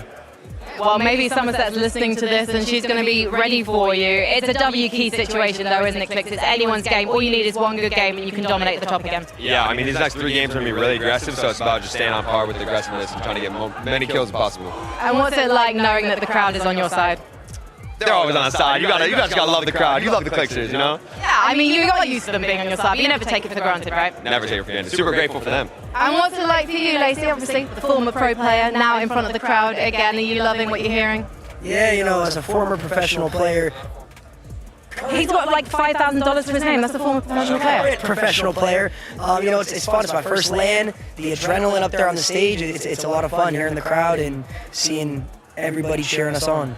So maybe Major 3, Clix might make some changes to his very successful trio and bring you in? I don't know. I might have to drop Yamzo. You need a new fragger? He would literally physically weigh down our team. Like, it's not worth it.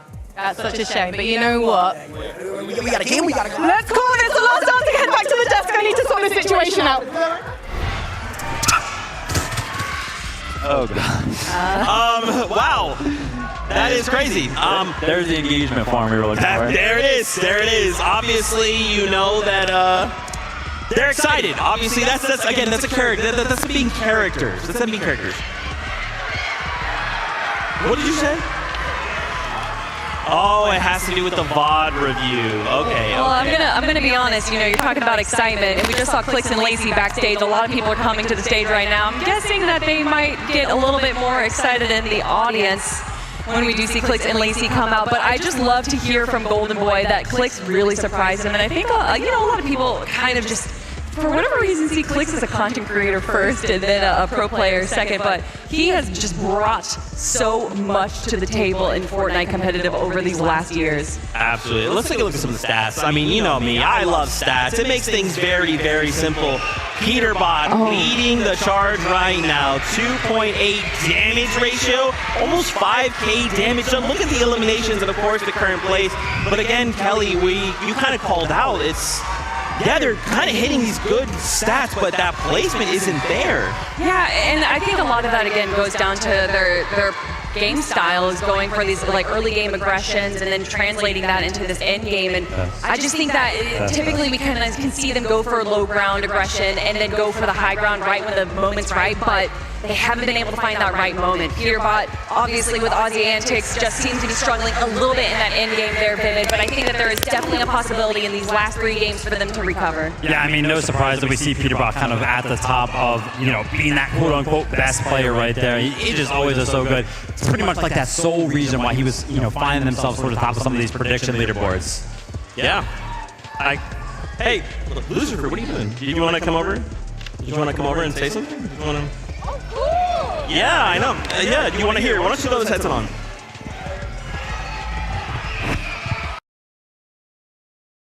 I'm now casting you in. Oh, okay. We welcome you. Thank you for joining us. We're doing good. He's doing so well. Yeah, he's doing good, right? Popping off with you. I think he has the most limbs alongside Peterbot. Yeah, he does. Yeah, tie. Damn, all right, let's go. So what did you guys talk about during the little bit of a break there?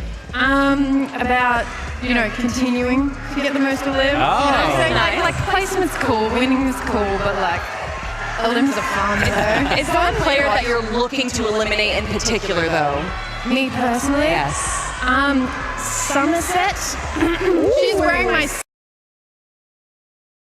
Thomas, yeah, so maybe I'll get a bit of revenge. Hopefully. Anyway, you guys are doing great? Yeah, thank you. All right, thank you, loser. Thank you, sir. Oh my gosh, I can't believe Lucifer just came onto the stage. Oh my gosh, can you guys tell we're having so much fun right now? Oh my goodness. Let's take a look at the standings one last time before we jump back into the game. What a day. David and now Lucifer. We're so cool. Anyway, again, reminder at the top, Kanata Saber Ronaldo, after game number 3, again, shocked us all. Just a crazy game. And now I got to ask, Viv, what do we think is going to change for the next 3 games? I don't know. Is anything going to change, right? We've only seen one duo kind of willing to change up in the early game, Peterbot and Aussie, right? Switching up their drop spot. Maybe they're kind of going to do something like that again. We just heard from Lucifer that they're kind of expecting to continue to kind of go for the most eliminations. I'd love to see Veno and Reddish kind of enter the conversation, right? 11th place. Haven't seen a lot from them. Yeah, we've seen Veno in the end game as a solo a few times, so being able to just kind of have Reddish there probably, you know, as an opportunity to be a support would really change up their end game there. But for me, what I think we're going to see in game 1, we saw a lot of shockwaves. We saw a lot of shockwaves in the end game, and then games 2 and 3, it was a little bit less. I think in these next few games, these end games, especially with the mobility items, are going to be shaking up that high ground a lot. I'm curious, will Lucifer get the elimination onto Lachlan? The single desire she seeks, the single elimination, will we make that happen?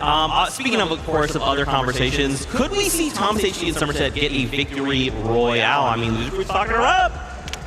I mean, will we?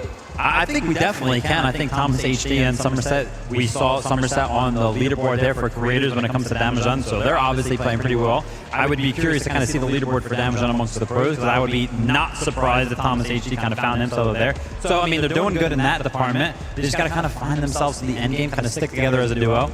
Yeah, definitely going for that kind of early game aggression stat instead. But you know, Zeke, I just want some more Fortnite. That's what I'm here for, and I think that's what everyone else is here for as well. I think you guys want more games of Fortnite, right? Are you guys ready?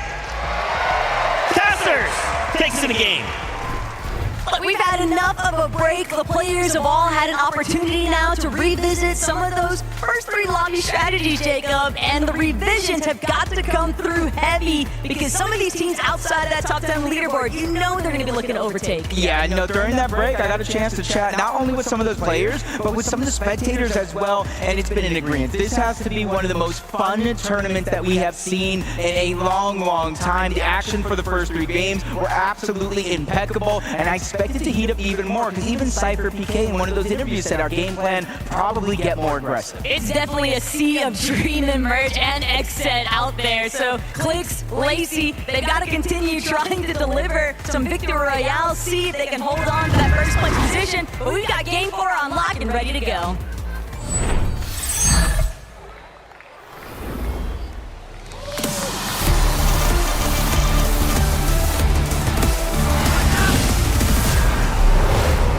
This is it, the true halfway point of the 2025 FNCS Pro-Am competition, and where you're at on the leaderboard, I feel like dictates how you get to play. In the top 5, business as usual. Anywhere down below, if you're looking for that #1 spot and to be able to hoist that trophy, you might have to get aggressive. But some things are not going to change as Alex opening up with a big elimination. Loser Fruit said, hey, just keep hunting them down, and he sure is delivering right now, but Faxity, he's going to find the most shield currently at Dirty Dogs. Demi kind of hesitating for a moment. Didn't want to take that mammoth pistol shot, didn't feel like he was going to be able to actually close that gap. Cooper might actually be looking to take the charge though onto Fax. Just kind of taking their time, feeling things out. They don't want to go ahead and make any decisions that they're going to regret later on. You've got to imagine you take that shot, you annoy them, something you do to Peterbot, and then he kind of hunts you down the rest of that game. Alex able to get that first elimination and kind of reunite. Out of the map, the dust has settled just a little bit until somebody makes a mistake. Ron and Flakes just seem like they can't catch a break though. If it's not Faxity and Reason, if it's not Zemi and Cooper, now they gotta worry about Oshi with Alex and Loser Fruit. And another team that the desk kind of called out, hey, we'd like to see them enter a big part of the conversation for today's competition. Peterbot though, completely taken down. Out of nowhere, typical gamer and Booga. They just got up close and personal. They're tired of waiting for the action to come to them. Oh, and that is a big loss. Not just the point that they give on over, but the Chug Jug and the legendary Slurp going on over to Typical Gamer. And it's Typical Gamer himself, Rasta Peterbot.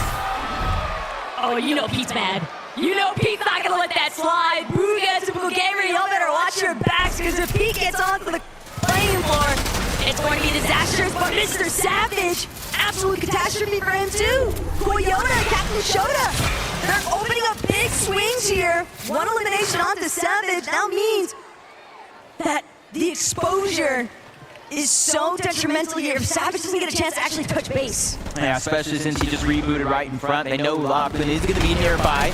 Focusing on that one. Alex does go down. Great shot by Moxie. It is going to be a trade, but Alex gets taken out by the Storm. Cypher BK being the hero, making sure that they get the revive. They don't want to waste any time sending Moxie onto the reboot, and they do get to keep their loot. A great heads-up play by Cypher BK closing in on that. It's exactly what they needed. Alex, on the other hand, probably wishing that this exchange wouldn't have been so even. Good backup, though, from Cypher. Same time, Captain Shota, Koyota, they found Savage yet again, and they want more, but Savage and Lachlan, they're on the run. It's Lacey. Actually, no, cancel that. Lockie. I'm so sorry. No, don't worry. You know that story about Lacey and Lachlan in the code. That's not the first person to make a little bit of a hiccup there, but they just know Savage and Lachlan have been running around. They're just on the hunt constantly. But now Savage is moving in towards Stevie Stats, and he's hoping with more and more teams over on this north side of the map that this could be a chance for them to get back up. But Benno with the all-seeing eye know that he's a solo and is immediately going on the hunt. Waiting for that perfect moment. Savage knows he can't glide up. That would leave him open to getting taken down, but Benno's going to go ahead and seal that deal anyway. It's just so unfair. Savage has no shield. And Veno not gonna waste any time, but this could be the problem. Savage being out. Rockland's gotta buy time now, but Somerset just aggressing so heavily, barely managing to stay up long enough for Savage to be brought back in, but now the question is, will he be able to do the same favor for his duo, because Somerset and Thomas are keying him heavily. And this is just disastrous. Koyota, Captain Shota is there as well. They were the ones that were originally taking down Savage and Lachlan as a part of their game plan. Thomas and Somerset just taking advantage, but first place right now, taking down Ali A, Kanata, and Stable Ronaldo. Getting busy here in the early game, and they have access to 2 different supply drops on the right side of the map if they want to venture towards the north. Kanata and Ronaldo seem like they're really starting to find their rhythm here, Jacob, and if somebody's not going to force them to come to a bit of a stoppage, they might just start building a couple points too many for some of these other teams to really keep up with. But Mongrel, Allier, right now, the trouble is both in front and behind them. They're just looking for any sort of a breath of fresh air, but the lobby is just continuing to close in. It's a mayday situation here for Mongrel. And I'm not sure he's going to be left standing for much longer. In the mini-map alone, there's about 5 teams, so it's not going to be easy for Allier to get back up into this game. Especially since he's just going to get rebooted over and over again right above Mongrel. Typical Gamer and Booga. They were the ones that got that initial elimination onto Peterbot over towards Slurpee. That was able to get him a good amount of loot to take this far into the end game as Ali A gets picked off yet again by Peterbot. Hey, if anybody is going to be a second half player in this tournament, it's got to be him, right? Feel bad for Booga though. He just got robbed a little bit there by Pete. Did all the heavy lifting, landing that body shot with the Mammoth pistol just for the single tag to credit that elimination towards Peterbot. And Pete, 0 complaints, probably happy. Yeah, he's Booga was able to still set him up indirectly. Zemi Cooper, kind of just taking a moment though. They've got space, they've got time to work with, plenty of material, really solid loadouts, mobility, chug-jugs, splashes. This is practically everything you could ask for. Especially since the zone is opening up in their favor, all the way towards the north, all the way behind them to the east. They know it's in zone, and they know the chances of teams being back there is relatively low. Not necessarily impossible as Peterbot. No, this is not the same replay we've seen. This is just Peterbot bullying Allier. He said, you know what, Zeke? I don't care what you have to say. Oh my goodness, this is sickening. Peterbot, let Allier land, man. This guy just gets nothing except a constant replay cycle, Jacob. The lobby is only allowing him to exist to farm Elim points off of. It's like poking the bear. You poke Peterbot one too many times, you land near his drop spot. Look at everybody shooting at Peterbot again! He has 5 eliminations. I believe 4 of them are just farming Ali A out of the sky. I feel so bad, but it really just means that Mongrel down below, even though he doesn't want to have to push up, I feel like he almost has to do something to cause a distraction. And this is not very wholesome for Allier, man. This is brutal work by the lobby. Peterbot and Aussie. The punching bag that's been established in the sky. Aussie maybe keeping tabs though on the next loot crate. Jacob, Cammy, they could be looking like they want to actually steal this one for themselves. But look at Cold and Courage. They're also making their way in. Oh no. We got it. Take it over. No, you go somewhere else. The other side of the map, please. I can't keep watching this highlight reel of Allier being elimed off cooldown. This is just insane. Peterbot, without the Mammoth either, just dealing tons of damage along with Ozzy, and they have their plan set forward. Then you got one team on one side of the map with Peterbot, calm as can be. On the other side, deep in the zone, 1v1, Thomas versus Veno. A battle of the ages for EU. He's gonna shockwave into the box, cause chaos, but Veno's gonna see that one coming. Quickly builds, trying to defend himself. Thomas not falling off just yet. Misses that opportunity by not firing the shot. That's gonna allow for Veno to stay alive just a little bit longer. Somerset, we gotta keep an eye on her as well. She might be able to actually help out Thomas HD here, and Veno still under so much pressure. Thomas does have a full chug if he needs it.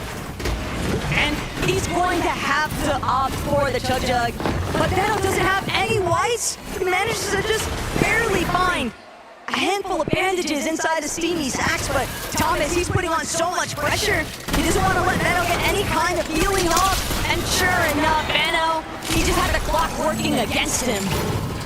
Yeah, eventually Thomas knew he has to pop the bandage or fight back, and if he fights back, he's going down either way. Luckily for Benno, though, Reddish is going to be there on the outskirts, not necessarily getting contested yet. For Coyote, Captain Shota, they're going to be on top of the Steamy Stacks. They know they can use that to rotate forward, save the Shockwave, the grapples, and the crash pads for later, but they're just waiting to hunt this team down. Wait, I don't know if Thomas is aware of the fact that those two are even up on top of Steamy Stacks. Luckily, though, they're going to make their departure before they decide to introduce themselves to Somerset and Thomas. Still, trouble brewing on the horizon here for Shota and Coyote. A couple of shots being sent their way, a few strays. Peterbot, no Aussie in sight, but Peterbot's applying so much pressure onto Flakes and Gone, and there's another team just ahead on the other side of those walls. Peterbot is a solo. Aussie gonna manage to tag team, but it's Aussie and Allie just fighting for their lives to try and land here. That's A-okay.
the FNCS Pro-Am. We are truly sorry for that. It seems there was a power outage. All of USC went down. It was crazy. Heat wave. Who knew? But it's okay. We're not going to let that kill our vibes, right? There was heat outside, but there's heat in these very walls right now because the first 3 games were unbelievable. Now, obviously, we didn't finish out Game 4. We're just going to go ahead and scratch that one out. I know, but we're going to go ahead and play Games 4 through 6 like normal. There's still a competition to be had. There's still prize money to be passed around. And, of course, a beautiful trophy from Thomas Light to go to the winners of the competition. Really quickly, maybe you're just kind of tuning in. Thank you for tuning in with us. We are excited to see you. I want to take a look at the standings. Kind of remind ourselves where we left things before all the craziness went down. Kanata, Stable Ronaldo got themselves a victory royale and suddenly find themselves at the top of the leaderboard. Yeah, you know, they were talking about these South zones, these elusive South zones since Major 2. So hopefully in games 4 through 6, we get some more South zones for them. But honestly, I think even without that this is a duo that could easily make their way into the end game, regardless of where those zone pulls. I mean, look at the amount of eliminations that they're able to hold, being only just 1 elimination short of Aussie Antics and Peterbot. Yeah, we're always talking about zone pulls, but look, it's Kanata and Ron. They were both not only FNCS Major Finals participants, they are champions, both of them, in the FNCS. So, you know, I'm not really surprised to see them at the top. The question is, they are very close to second, even third place. We were just speaking with Ron. He's feeling confident, but in that second place spot, it is Seti and Daya. That's right. Mentals are good. Games are ready. So we're jumping right back into the action. Casters, take it away. We all know that Allier had some shooters maybe on that USC campus, okay? What was taking place in Game 4 hopefully is not a reoccurring theme here, but Mongraal Allier, they've got an opportunity now to try and run it back with a new strategy for Game 4, Jacob. Yeah, and I just kind of hope throughout that break, you know, they have that mental toughness. They stayed focused. They had their eye on the prize the entire time because there were some push-ups going down. I feel for Cypher's arms. I feel for Nick and Courage's arms. I don't know how they're going to hit a shot after. And Nick, it's another day at the office. That man is built for doing push-ups, okay? You don't start a push-up competition without feeling confident that you're going to bring it home. Respect though to Cypher. He tried his best. I feel like Courage might have been an intervening factor, but we got Game 4 ready to go. Let's run it back.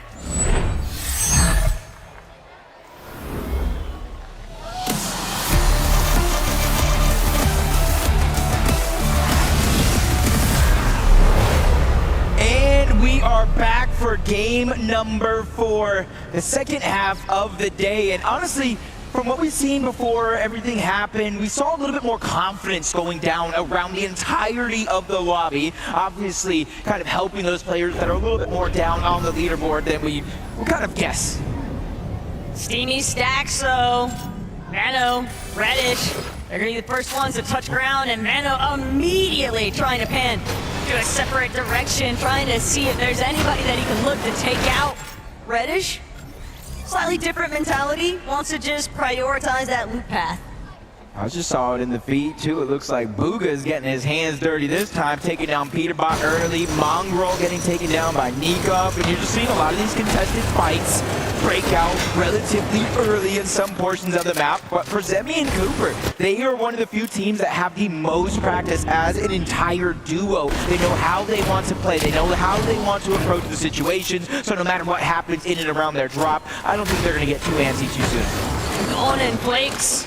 They've been having to deal with the brunt of the focus, though, at Dirty Docks. We kind of expected that there'd be a lot of motion happening once we saw Vaxity and Reason decide to last-minute contest on the day. But even with the heads up from last night, even with Reason announcing it to everyone, we are going to that Dirty Docks strip. It still made things so difficult for Gun and Flakes today because everyone has just taken notice of that action. That's kind of the thing, is everybody just kind of feeling each other out in the first couple of games and kind of realizing any strategies that kind of pointed out. Notice we've seen a lot of players solo dropping, letting their teammates keep them alive. It's about a 12-second respawn. You lose time on that respawn for knocks, eliminations, and full squad wipes. And hopefully they're able to kind of utilize this. Peterbot looking for a little bit of revenge, but it is going to be on Mongraal at the outside of the zone. Nice attempt by Mongraal trying to land a shot, even almost getting Peterbot boxed up, but he's just too quick and a little bit too fast that Mongraal's just going to have to slowly but surely try to back down and reassess the situation. Pretty much all of FP's control that belongs to Peterbot. He just continues applying pressure steadily to Mongraal. Mongraal, though, a little bit of a bite back here. big crack into Peterbot's shield, and Ali A, he might actually have his revenge. Peterbot in a little bit of a pickle here, but Mongrel, he can't close in just fast enough. Ali A really saying enough is enough. And now we got Ozzy versus Ali A. The almost full piece coming out from Ozzy. He is feeling the confidence. He probably heard the comp from Peter saying, bro, you have to get this guy off me. And now he's dancing, doing a little two-step on one side. Ozzy getting aggressive. And that's the thing. They are down further on the leaderboard than anyone would have expected. They need aggression. They need eliminations. And now that Peterbot won his, he said, yo, look, Pete, there's another. It's not just that. Aussie pulling back. Peterbot likely telling Aussie, do not eliminate Ali A. Mongrel's already been taken out. We can focus him instead. We know that he's weak. We know that he's low, but Peterbot, it might have been a distraction. A fake out, if you will. As Aussie continues to try and chase out Mongrel, Peterbot is still watching, lying in wait for Ali A to expose himself. I'm just saying, this is the Ozzy I really wanted to see. It feels like he's feeling himself right now. For Shockwave, breaks into the park, and he almost, oh, he does! Ozzy takes down Mongrel! Woo, this is what I came to see this weekend. Peterbot was gassing Ozzy. I'm considering it a compliment when Peterbot says he's not as bad as I thought he would be, and hey, Ozzy backing that statement up. He's popping off. The fact is, Mongrel is going to have some serious difficulties. He is being the punching bag now of match 4. Ali A might have just passed the torch along to his teammate. He's just been hiding down underneath. Peterbot misses the shot, but now he has a full boxed up underneath. This is all over. As long as Peterbot can land the shots necessary, Ali A is not able to get out as he lands continuing shots after another. 3 straight back to back to back. But at least Ali A, you see the smile. He's a good sport for it.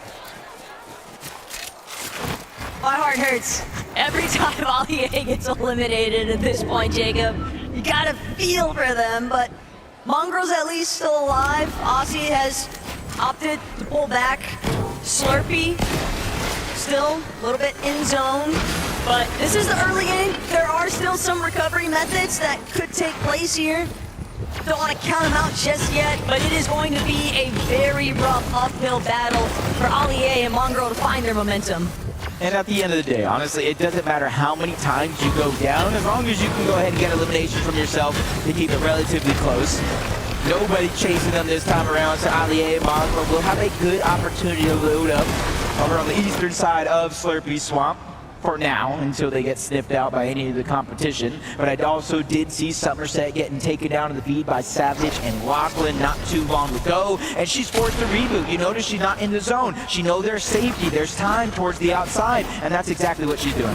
Keep an eye though, Benno and Reddish could be in a little bit of trouble. They don't want to find themselves pincer between Courage, Cole, Thomas, Somerset, but Benno, he's exactly where he wants to be, tangoing with Seti. Gets that initial elimination and sends Seti packing. Literally just stole that wall away, didn't give Seti a chance to think about what he's going to do. But Lachlan, fresh rebooted back up. You see him, watching him like a hawk. Coyote is going to be able to, I was going to say get the nod, but it's Thomas HD who steals that one away on the Lachlan yet again. So for Coyote and Captain Shota, even though they're going to have to rotate on out, they have to figure out a way to kind of seal the deal on some of these eliminations and not let them slip through their fingers. And look, I understand that you're going to keep being brought back into this match so long as your duo is alive, but for Lachlan, for Mongrel Ali A, we're looking at some of these teams that have just been struggling non-stop because they're not really getting an opportunity to farm anything up, Jacob. They're just trying to avoid being some of the first teams eliminated as Coyote, Shota now applying so much more pressure onto where Savage and Lockie are actually at. And Coyote might be able to just force them to completely clash with them head on. But Savage is doing what he can. Savage is buying a little bit of space here. Yeah, and this is a winnable situation for Mr. Savage. He has the pump, there's a Maven and attack on the other side, not as hard hitting, even if you are a duo. So if Savage can figure out a way to wiggle in and out of some of these builds, draw out a 1v1, and maybe Lachlan catching somebody off guard, dealing some damage, it is going to be doable. They have the crash pad as well, 6 of them to be exact for Mr. Savage, so being able to disengage also an idea in the back of their minds. But if it's up to Savage, he'd much rather just let Koyota and Shota rotate out first, and they'll just try to play catch up after the fact. But with Thomas and Somerset also so close by, Menno and Reddish too, you can never count out being third party.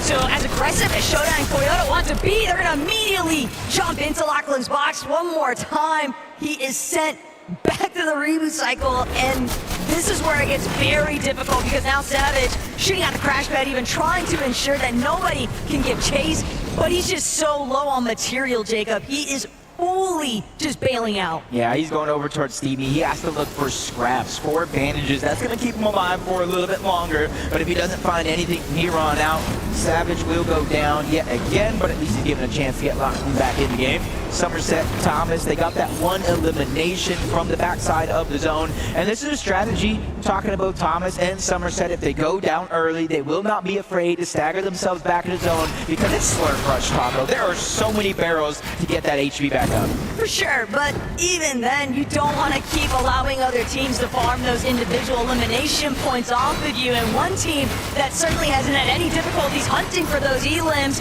might just be Peterbot. Okay, yeah, sweet. Come grab this. Okay, I got the pulse rifle. Wait, the pulse rifle? Yeah. Yo! We win. Alright, so you want the green? Here, take. I think he's coming out. I got his back one, I'm in his box with him. Nice.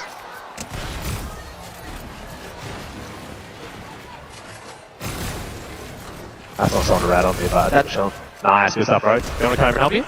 No, it was long. Yikes. I kind of feared for the rest of the lobby. Mongo getting taken down twice, but the mythic pulse rifle in Peterbot's hands, you could deal so much damage by scoping in just like this from far away, or the hip fire spray kind of works similar to an SMG, so he is looted and booted, ready to go. A couple of eliminations onto Mongrel, nice, sure enough, but Peterbot, he literally just said, we win.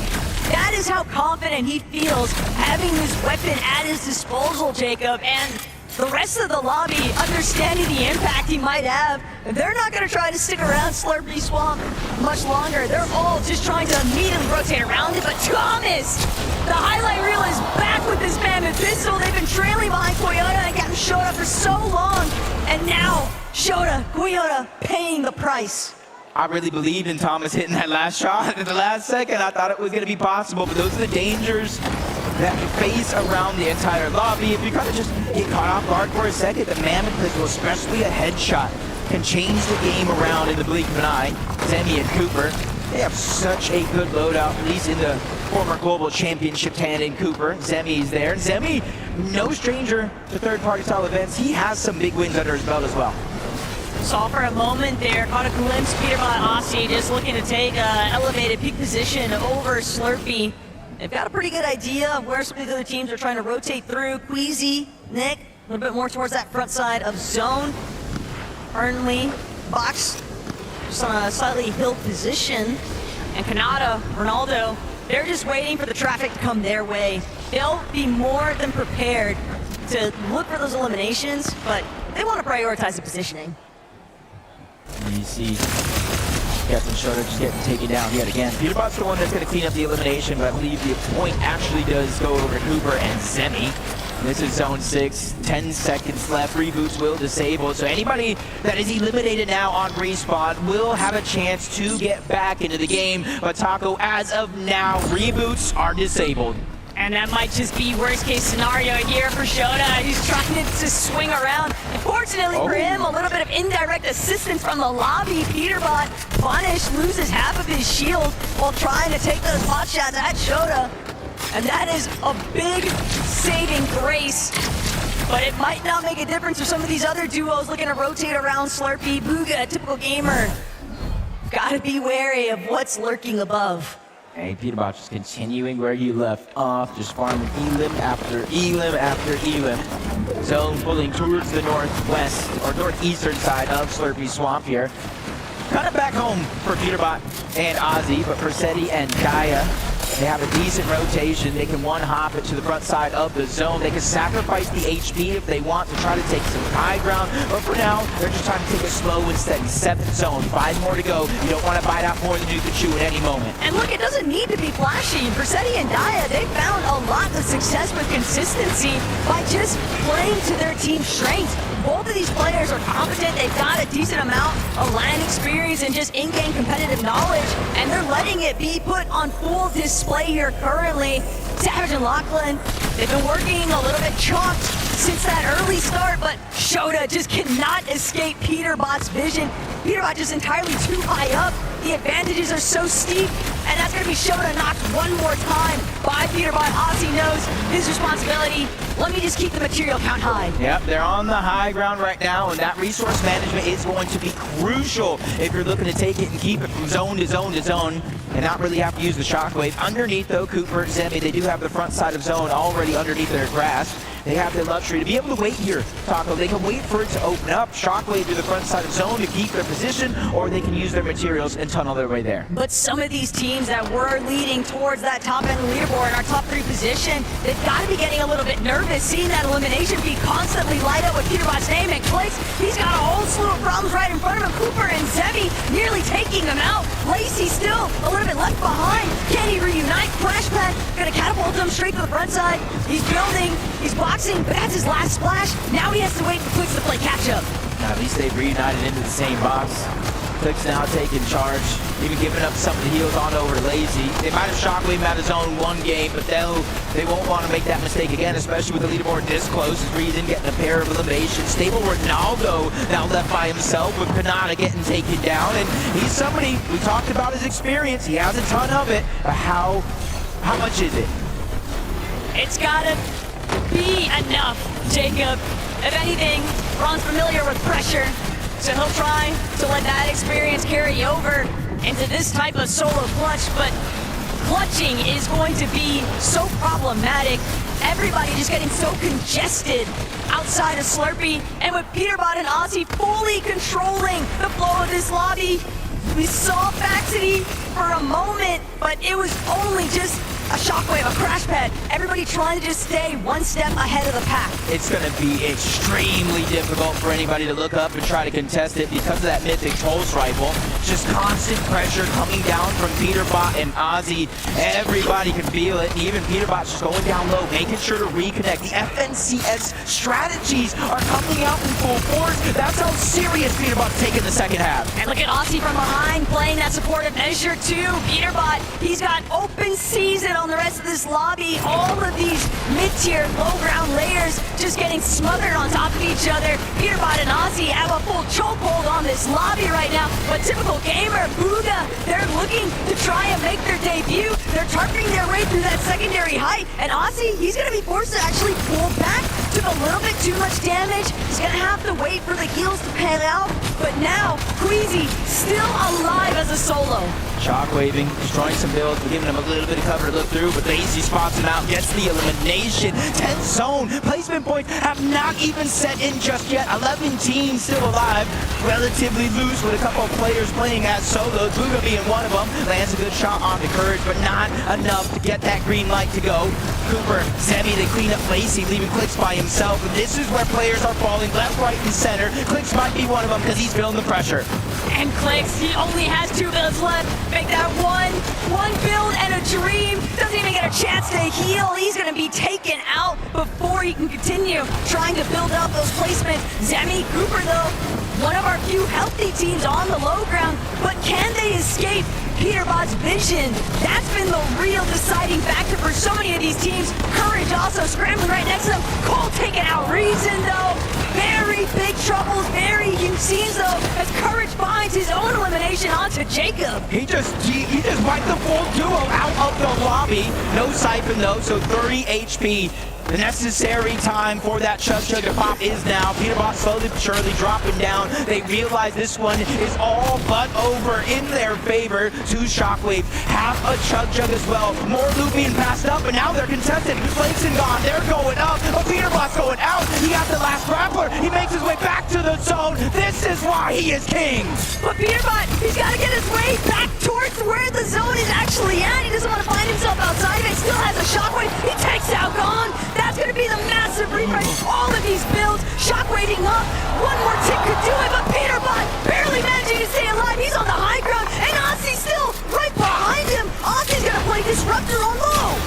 You don't know who he is until you realize that is Fragger Ozzy on the low ground, causing chaos. Peterbot's chopping down Cooper, sending him all the way down low to that low ground. And now that's his chance to put down pressure. Only 3 teams remain, and only one of them is a strong duo because Courage has just gone down. Cooper has no choice but to try to make a play. Everybody left alive is going to be solos. Cooper versus Cold in the backside of the zone as he takes down Courage. But Cold, he's right there in the mind of Peterbot. Cooper trying to do what he can. Peterbot doesn't have a whole lot of HP to work with. He'll at least have the opportunity, though, from the high ground to play off these launch potions. Cooper goes up, but Cooper gets knocked down! Peterbot with the clutch! We all know what he's capable of, and he is just continuing to deliver! Both of these guys are playing in synchronization to make things happen when it matters most. Ozzy dropping the low ground, Peterbot doing everything else. They waited to the second half, but they shown up and shown up big. Right, Frankie? Well, they did show up big, and you know what? We know, Peterbot, you're the FNCS GOAT, but please give it up for King Kangaroo! I mean, I think for most of that end game, I was just trying to stay alive. I mean, you just let the best do what he does. I didn't really do much, but that was the whole plan. You got two eliminations to your name. You were alive in that end game. How much difference did Ozzy make to your game, Peter? I mean, he stayed alive very long. I mean, he did his job. You sound surprised. No, I'm not surprised. And we aren't either, because Ozzy, stand up for me, please. Listen, I always look short, even standing next to you. So tell me, earlier I was speaking to the two of you, and it sounds like Pete's letting you IGL a bit. I don't know about that. I think he's let me make one decision. We're doing well. He's listening to my input. It's great. I mean, he's the greatest, but he still takes my advice. It's nice. And your advice was to drop on Cooper and Zemi in game 2. Okay, that sounds a bit bad. He wanted to go somewhere. I thought maybe that could be a play, but I love Cooper and Zemi, but... It was your idea. It was my idea. I don't know why you credit it to Ozzy, but I just want to ask you one more question. You got your first victory royale in the bag now, Peter, but does this mean the next 2 are yours as well? I said we're going to win the last 3 games to Ozzy, so... All right, well, you heard the man. Let's see if he can make his prediction a reality after the break. Peter Bot, let's see everyone!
Fortnite fam, welcome back to the FNCS Pro-Am, where Peter Bot and Ozzy just got a victory royale!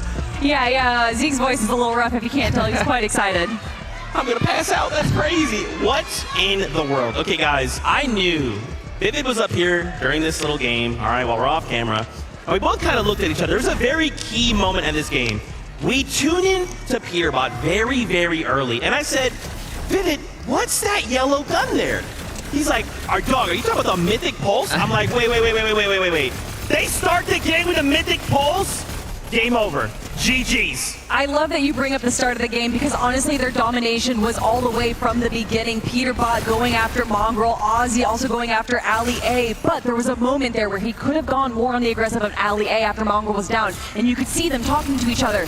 I'm guessing that they were saying to back out, that we want to try and go for more elimination points. We know that's where Peterbot's the strongest, so instead of getting them both down right away, let them reboot, and then we can get more points. And that is exactly what they did, racking up elimination after elimination, but this is what they needed. 7th place is where they were going into this match. They needed a big game to have a good shot at lifting up that trophy. It reminds me of the 2024 Global Championship. You see Queasy win a game, Peterbot in the background kind of eyeballing him down, cold-blooded, and now he has gotten that victory royale once again. I'm sure he shot himself up that leaderboard, and we can actually take a look right now at the standings. 2nd place from 7th to 2nd place in a single match. Just a couple points, few points separating from Cooper and Zemi.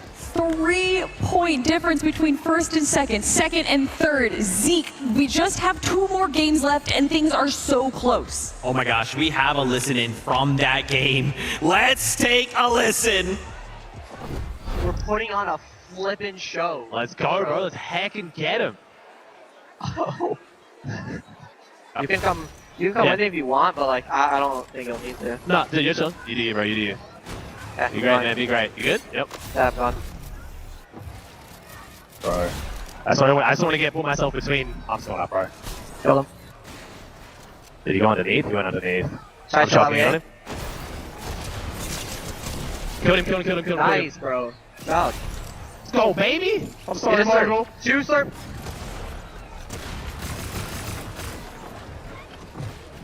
Got him, buddy. Yeah, 1 sec. I'm just trying to like not die, but also go for. Oh my god, I'm good. You good? 2 builds. 1 build.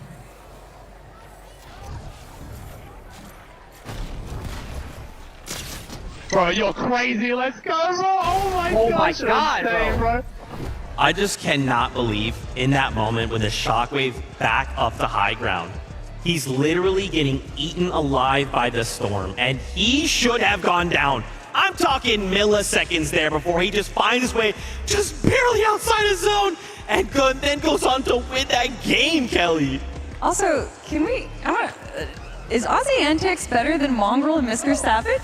He did eliminate Mr. Savage in the practice matches yesterday, and now he eliminates Mongraal today on show day. But look, Cooper and Zemi, we have to talk about them. They took home the win on the first match, and now getting 2nd place in the hands of Peterbot. I'm telling you, it's a repeat of the Global Championship. He did not want to let that one slide, but Cooper and Zemi have been playing incredibly consistent, and it's exactly what they need to do to maintain themselves in the 1st place spot.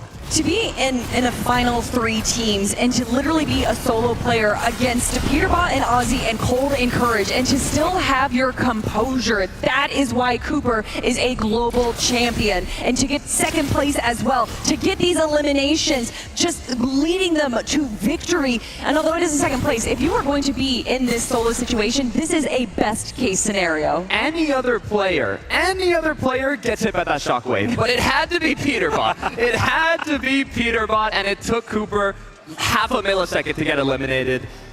This is gonna be interesting. Guys, I don't know if you remember this. Hold on, that's right. So Cooper's a global champion, and he won when it was a 1-day format.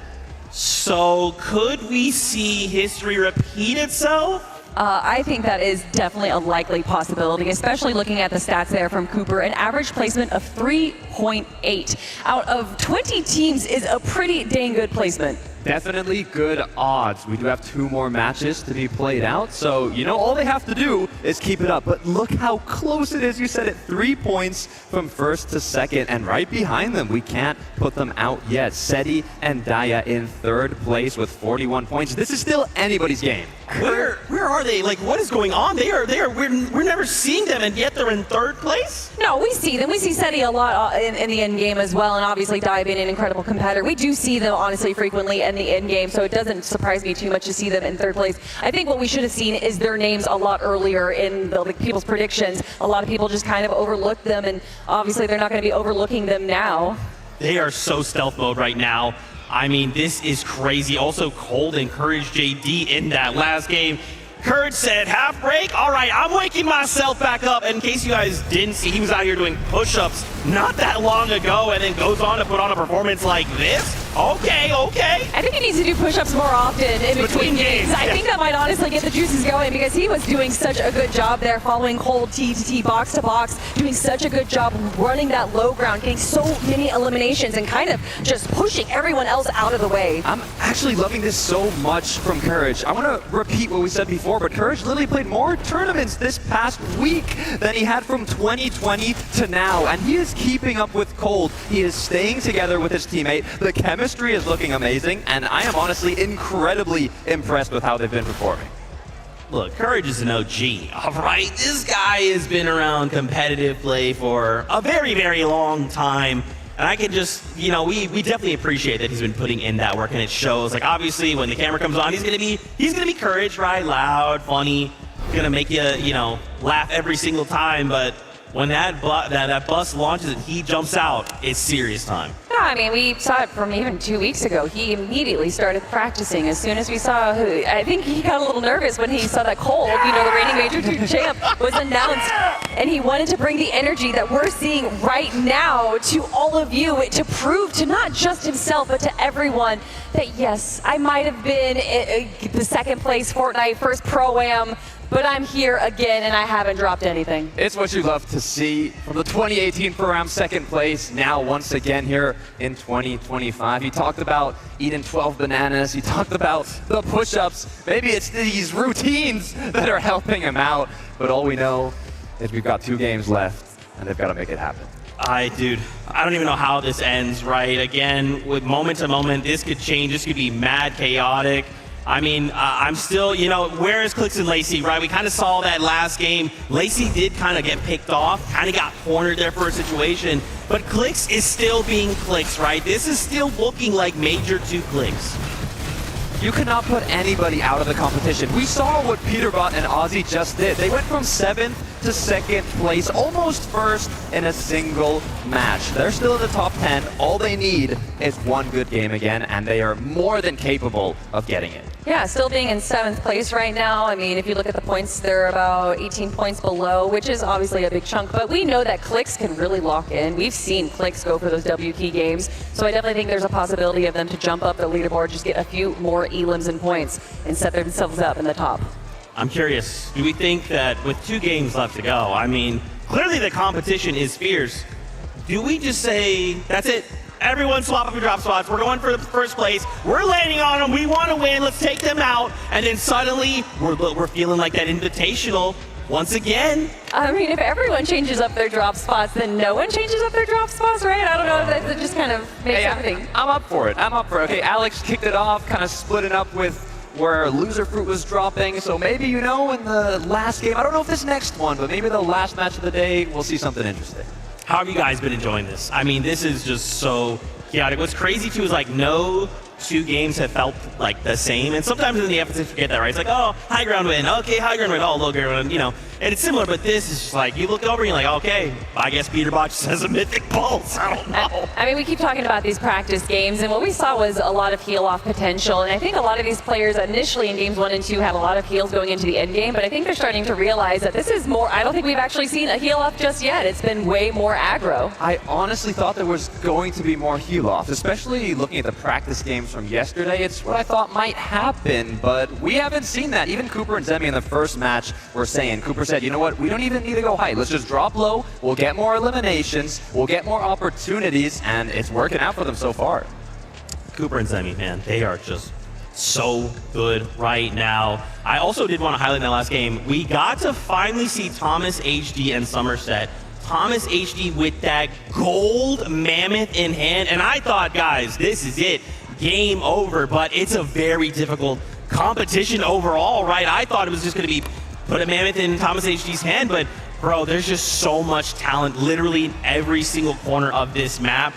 With 2 games left to go, anything can happen. 100%. I mean, Peterbot and Alex were tied for the most eliminations. Third place, it was Thomas HD with that mammoth in hand. We saw him hitting his shots, getting those eliminations. Now, unfortunately, they didn't make it as far into the end game as they would have liked, but hey, you still got 2 matches left. You can still make it happen. Yeah, that one shot onto Shota and then almost eliminating Koyota as well was absolutely phenomenal. And that's what we expected out of Thomas HD, especially with the mammoth. You know that Vivid was very excited when he saw that in Thomas HD's hands. But like you said, they're so good at this early and mid game, but being able to kind of control this end game, which is so much more chaotic than the normal FNCS, which is affecting both of them, honestly. Thomas HD and Somerset are more used to that standard mode, but I'm used to some more Fortnite. Yes, let's go. Game number 5 is ready. So casters, back over to you.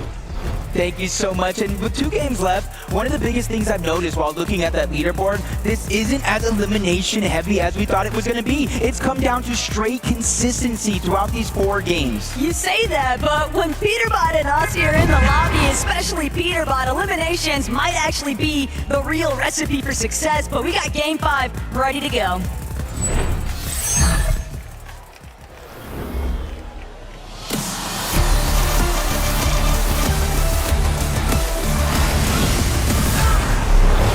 This is their second to last chance to figure out a way to make up for lost time when it comes to that leaderboard. You go ahead and find yourself in a situation to where you can take more chances, get a little bit more aggressive, figure out a way to close that gap with eliminations, because Taco, it's been the 10th zone more times than not that has been granting the placement points because teams just won't go down. But if you think about it, with Cooper and Zemi leading by just 3 points on that leaderboard in the penultimate game before today's final lobby, that's a lot of pressure, Jacob.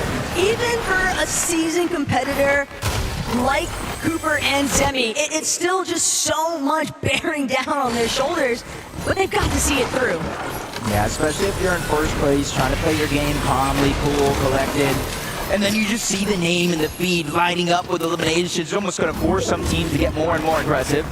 Contested drop, though, this time around. Veno does look like he's getting aggressive over towards the boom and base onto Podesai and Nikov. Nate Hill's in the distance as well. These are the type of strategy I expected to see. Game 5, Veno's able to land a good shot, but he is going to go down. We already saw Reddish at Steamy's stack, so we know where he's going to get rebooted at. For a moment, it seemed like that was going to be turned on its head there for Podesai, but Nikov still had the backup necessary just in case things went south. And now, Frenchie's just looking to try and ensure that they have movement base completely locked down.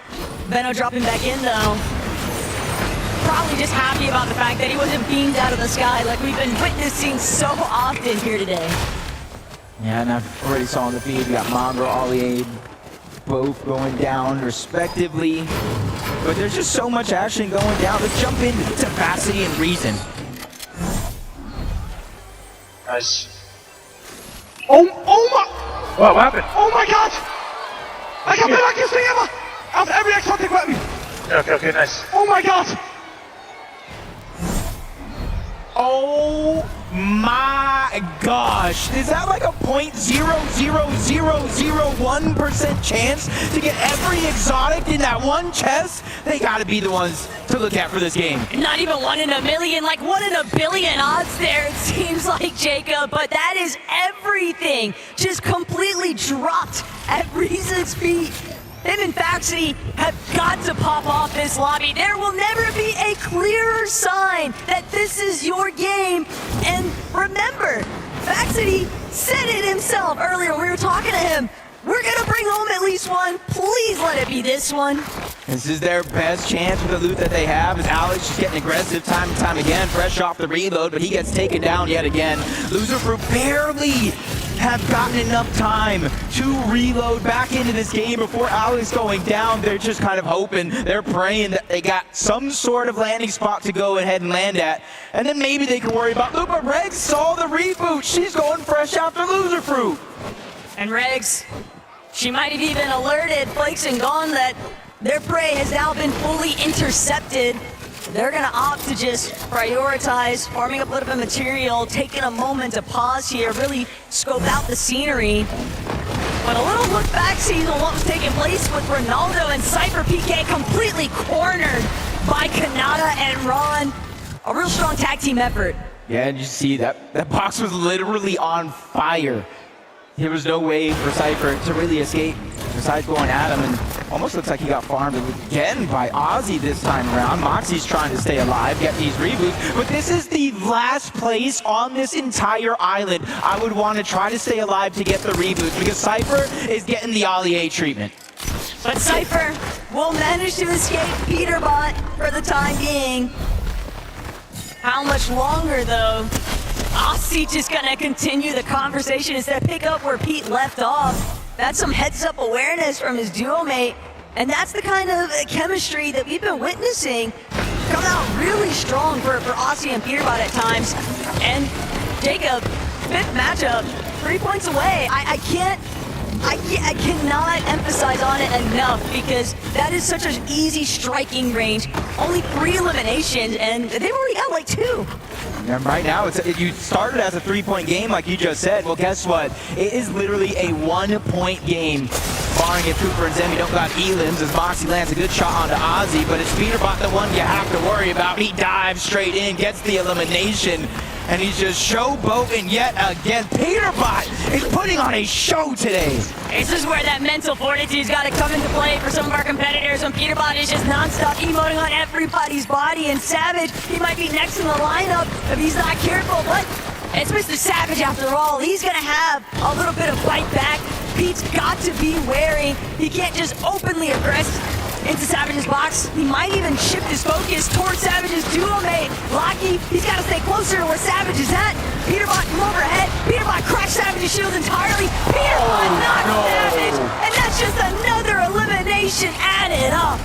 Peterbot just said, I thought you retired. Maybe let me lend you a hand going back on over there. Lachlan just trying to stay alive. Like I said, this is the last place you want to be a solo, trying to keep your team alive, because they're going to see it, they're going to jump. Now they're pouncing onto Lachlan. They know Savage just got rebooted. It's on the clock, and time is definitely ticking.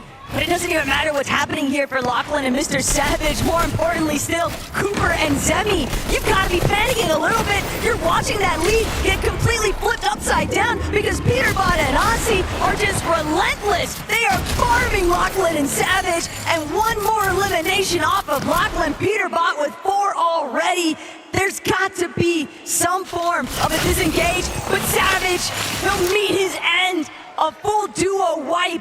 And that might actually be the best case scenario, though, for Zemi and Cooper. 100% best case scenario, because now there's nobody to farm out of the sky. And just like that, Peterbot and Ozzy have a 2-point lead over the competition and are not looking to slow down yet. Ozzy looking over, seeing that team building up on top of Slurpee Swamp into the distance. He said, yo, Pete. And he's just sharing up that information, letting him decide where they want to push next.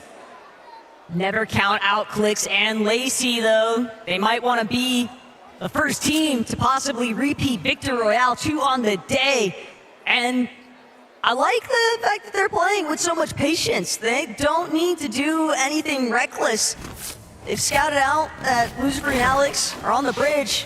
And now, while Lucifer's trying to take this opportunity to heal, Alex left by himself.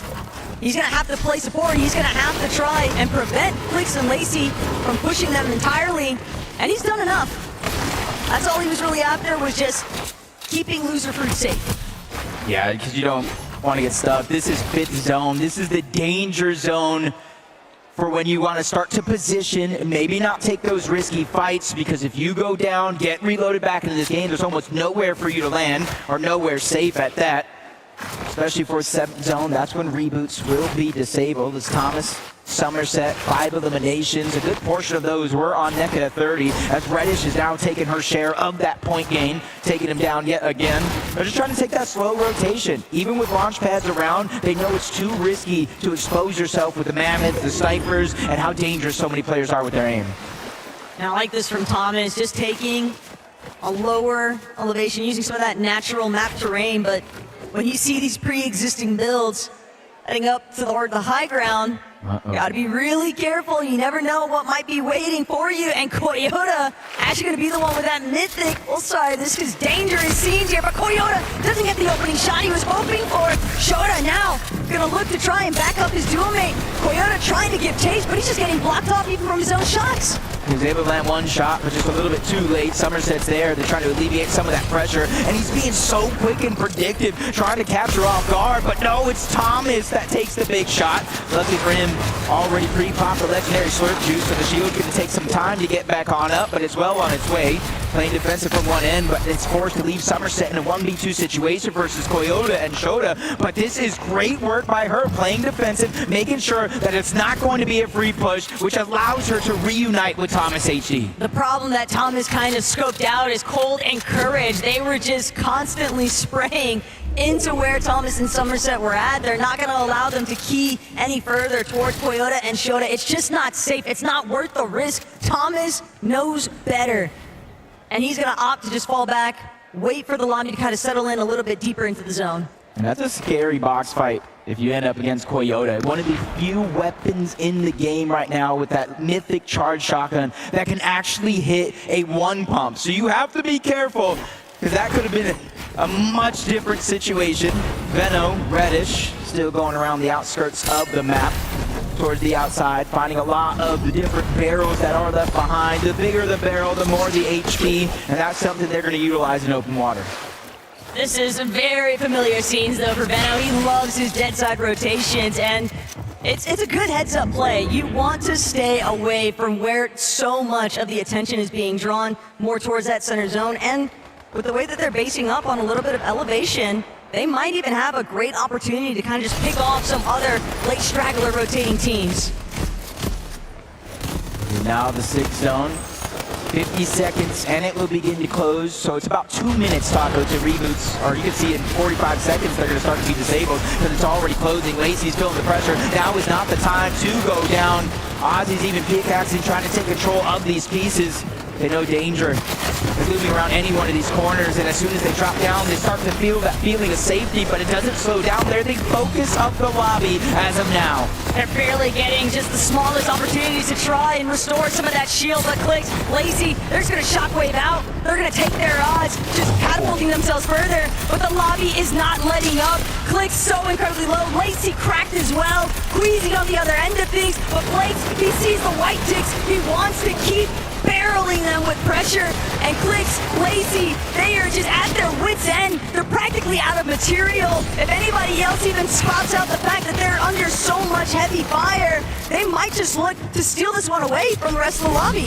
I gotta admit, it was Reason and Faxity. They have that exotic red eye, which means there's explosive damage, destroying a lot of those builds, which kind of started that lobby focus in general. Bad luck for Clix and Lacey, because now they just have very, very few materials. Reboots disabled. They're going to need an important elimination if they're looking to get back into this game. Kanata, Stable, Ronaldo looking through these cones, trying to figure out when and where they have to rotate. They spot out Faxity and Reason. They don't even know the treasure trove they behold right above them. That's a good hold though by Faxity, not allowing those floors to get fully chopped out. Kanata and Ron, they're going to have to default to a different strategy, and that might just be crash padding forward, trying to make sure they stay closer towards that front side. So many of our teams, though, have just been kind of duking things out in the low ground here, Jacob. And Clix, Lacey, they're going to have to be a part of that because they need a refresh, probably more than everybody else that's still left standing right now. Yep, 3 builds split between the 2 players. Cooper, Zemi already starting to rotate on over. There's a couple of chances here for Clix and Lacey to start to get aggressive, but they're just waiting to catch somebody off guard. a nice maybe 200 damage, and it's Ozzy, the ones that looks like they're going to pounce on him first. Peterbot already made his way on out, and now he's going to be by himself because they go ahead and take down Ozzy and get the loot they desperately need to stay alive. But it's just not enough material. Lacey still has 0 builds to work with, and there are shots coming in from every direction. They're just playing a little bit too close towards that backside of zone. Teams know that this is an injured duo. They are not healthy enough to keep pressing forward. But Jacob, he's lost in the fray. Cammy gonna be the only one left standing out of that duo, and Thomas with that mammoth pistol trying to see if he can take somebody else's head off. This is where you really have to be careful and thoughtful of your shockwaves and your crash pads, because someone just like this is going to deal so much damage just like that. Queasy just gets deleted out of the sky, and their chances for high ground go out the window because it looks like it's Thomas HD and Somerset's turn to claim it as their own. And Thomas all too happy to take over. But that's where things went south for Jacob. Just beam from the sky. No rotation is safe when you've got somebody like Thomas on high ground with that mammoth. But look at Baxity and Reason. Reason said he's feeling lucky, but he's gonna need more than luck to make his way up this hill face. Thomas Somerset already been for the punch. Peterbot, no Aussie, but Peterbot, he's been here before, Jacob, and the last time we saw him, he managed to make it work. Only 2 shockwaves though. All that's left, that's his primary rotation to make it from point A to point B. But he does have Blue Pump and the Gold Mammoth. 1 pump around any corner just like that. Nick Edlerty is going to go down.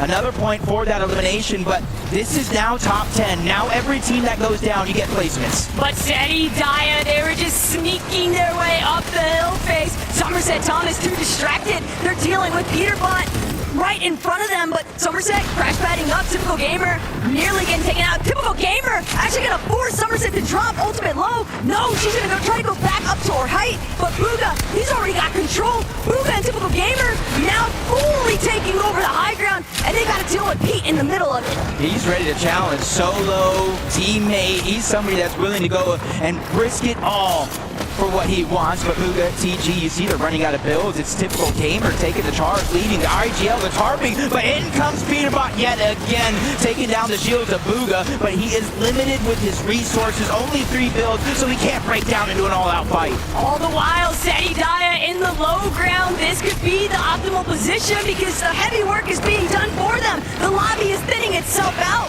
Kanata might even be able to find another knock. No, he needs a refresh more than ever. Podesai spotted out the wood box, not going to keep him safe for much longer, but Kanata forced to close off the wall. Scouts that it's Cooper and Zemi in the low ground, cutting him off, stealing that loot away from him. Cooper and Zemi finally getting eliminations. They're playing towards that consistency. We know throughout the course of this game, Peterbot and Ozzy have taken away that first place, but there's still 6 teams that need to go down, which is 6 placement points. And he has that mythic charge shotgun, 1 pump potential for him. Peterbot, he's got a little bit of arsenal, but I don't think it's going to be enough. 1v1 versus Kanata. No Siphon, no matters. Both of them go down. Peterbot making sure that Kanata goes with them. Typical Gamer still on height with Booga, but Daya, Seti, they're still up and kicking. Reason, Faxity to the high ground. Reason, Faxity seem like they want to be the ones to take over height. The challenge is a success. They're now on top. Typical Gamer stuck in the mid-ground. Everybody getting trapped inside the castle here at Fort Crumpet, and Typical Gamer will fall.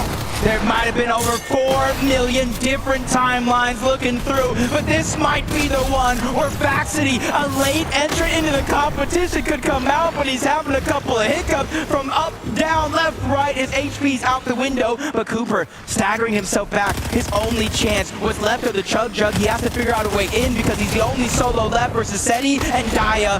Faxity and Reason, the 2 strong duos, when they run into Cooper, he goes down. Reason is the one that's firing down from above. Hell and Brimstone with that red eye.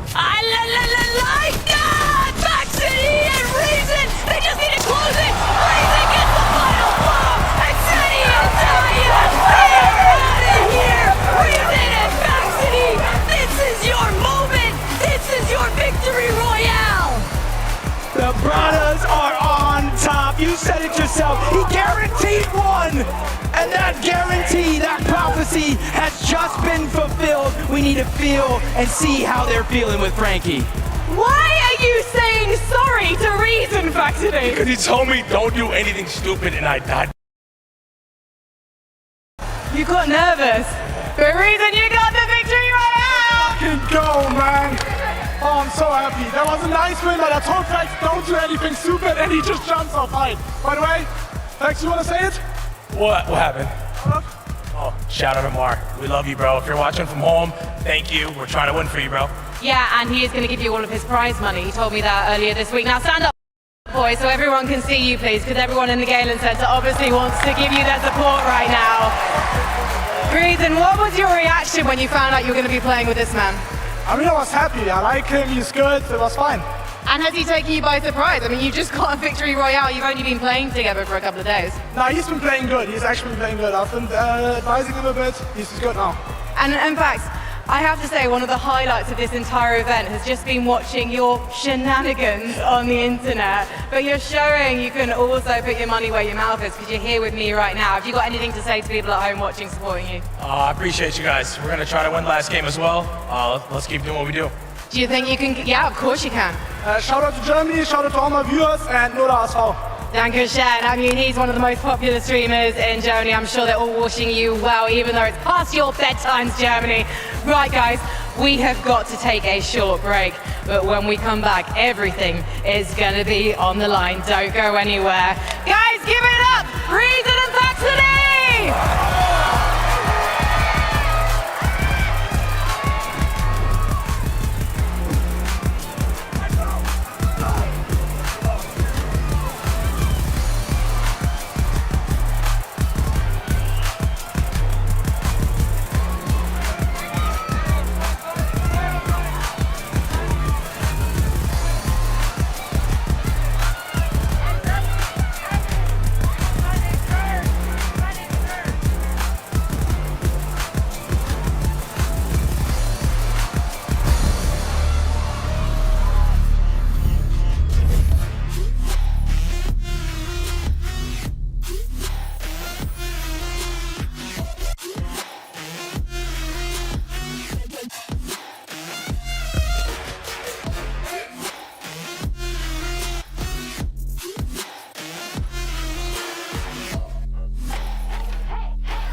Welcome back, Fortnite fam, to the FNCS Pro-Am.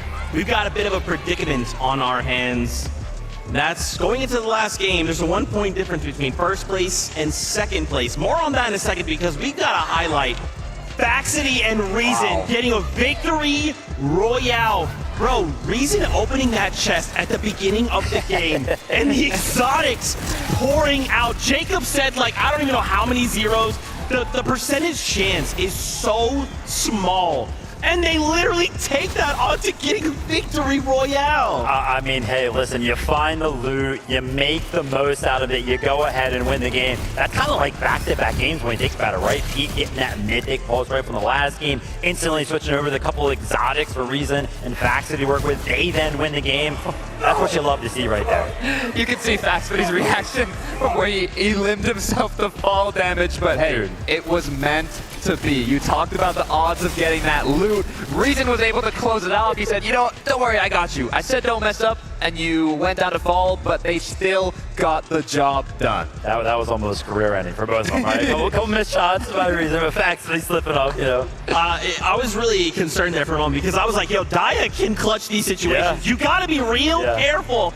And it's crazy too because remember, Seti, Daya, they're still up there on the standings. So if that had gone the other way, this could be very, very scary. But of course, why don't we get ready to take a look at these standings? Because, yeah, like I mentioned, we are a 1 point difference. Going into game number 6, Aussie Antics, Peterbot, 57 points, Cooper and Zemi, 56. But the kicker, Tokata, Seti, and Daya, 54.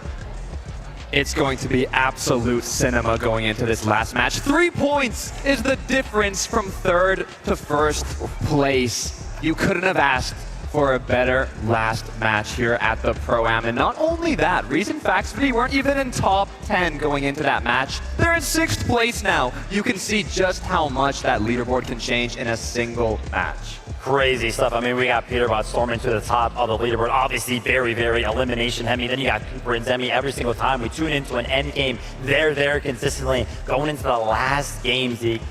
I don't know. Would I take that elimination play style? Would I take that placement style? I mean, speaking about placement styles, though, another duo that we keep seeing in the end game.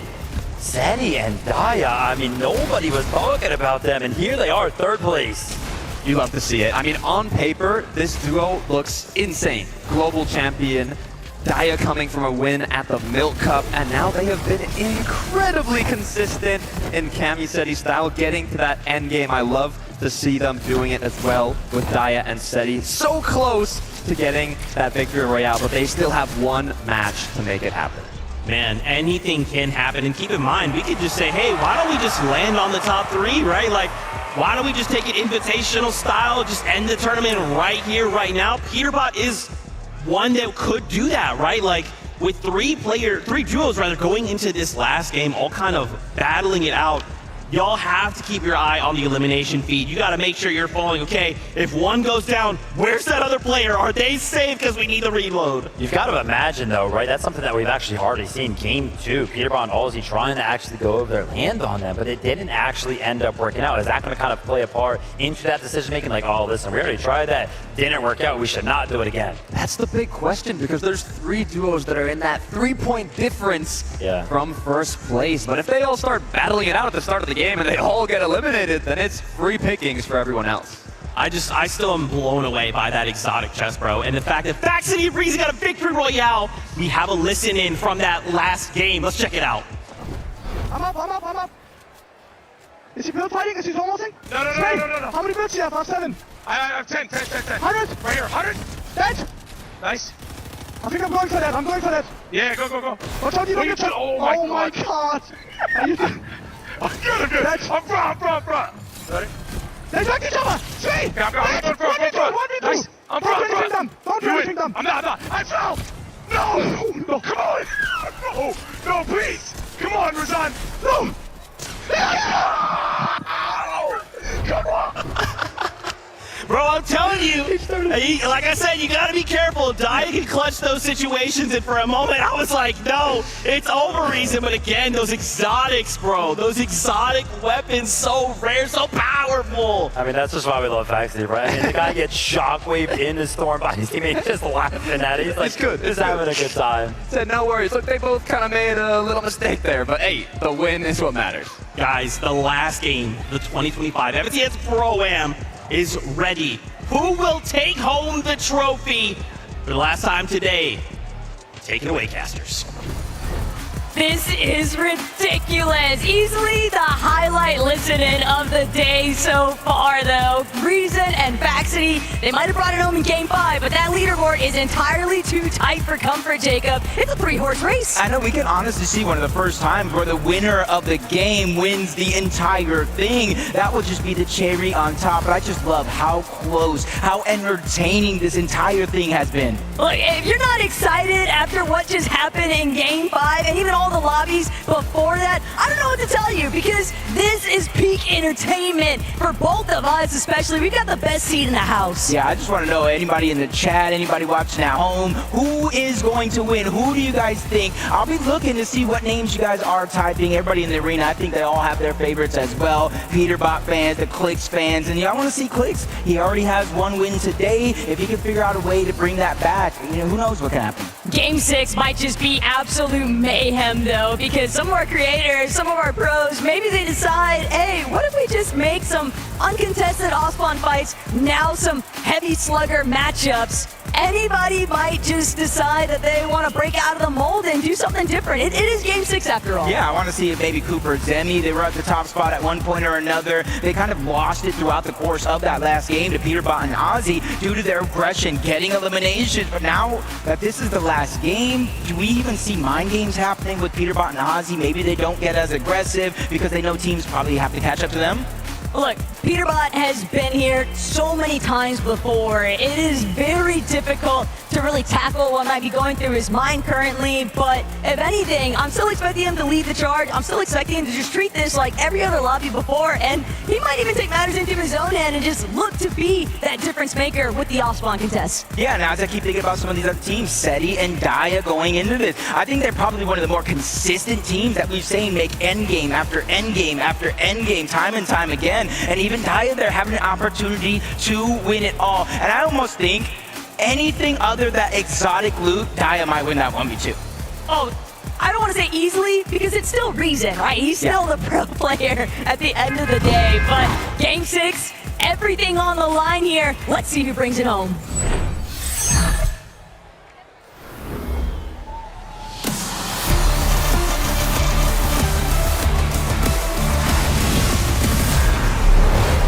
All of our competitors know that this is their last chance, the last stop the Battle Bus is gonna make in the 2025 FNCS Pro-Am here at the Galen Center. I better hear you guys get real loud for these pros as we seal the deal on what comes next.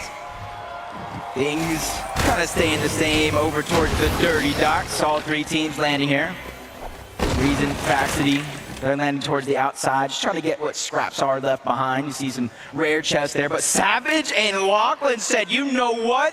With everything on the line here in this last game, let's just contest one of the greatest of all time, Peterbot and Ozzy, and see if we can try our luck. If we take them off the map, you got to imagine that opens up possibilities for more and more elims. And this might not be what Savage was looking for, though. Bruga gonna temporarily prevent Peterbot from outright keying Savage, but Peterbot, he has other plans in mind. He's looking for that fight.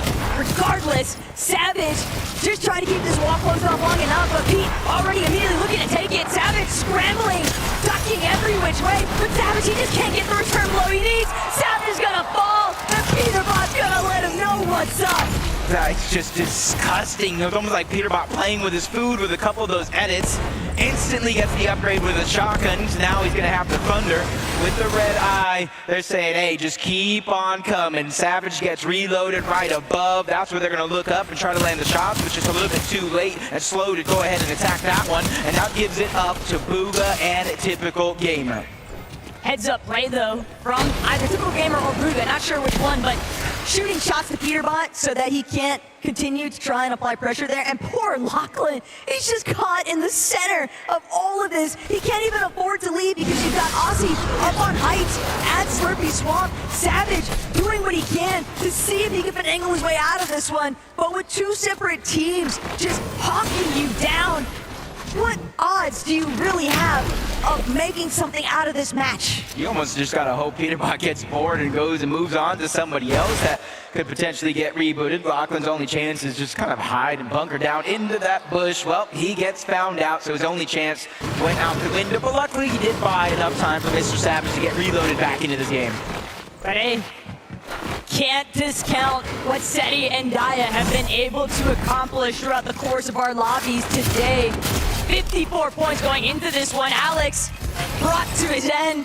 Only temporarily though, but it looks like Gon and Flakes have had enough. They are sick of the off-spawn fight being so conveniently interrupted by Alex. They say, hey, if you're looking for a fight, we'll pick one with you instead. That's a heavy hitter to get out of the game as well. Not fully out, but definitely making him reset his looting opportunity as Peterbot straying away from Slurpy Swamp for a short moment. Still on the hunt for Lachlan and Mr. Savage. Both of them are just in complete shambles here. Really not able to answer the call as Peterbot gets the wall, gets the feast once, as he fires a 78 shot. It's just a little bit too quick to the punch as he takes down Lachlan. And it's just a huge giveaway because guess what? In about 12 seconds, Taco, he's going to reload right above Savage. And they're not only going to know where Lachlan's at, they're going to get a feel of where Savage is at as well. But Peterbot's not trying to go too far from where Aussie is at. You have to remember, Booga, Typical Gamer, they are still kind of just conveniently sticking around the outskirts of Slurpy. But poor Lachlan, he just can't catch a break here as Pete takes him down one more time. 4 points already just off of these individual eliminations that Pete's been building up.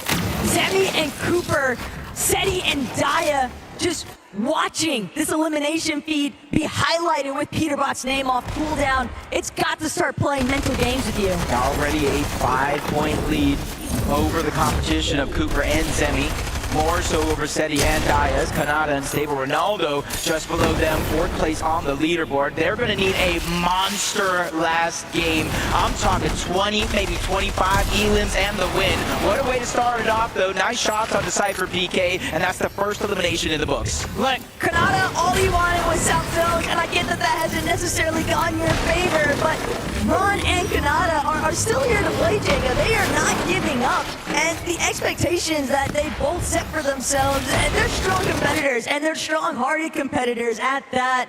I'm sure that we'll expect to see them pop off a little bit here with some eliminations.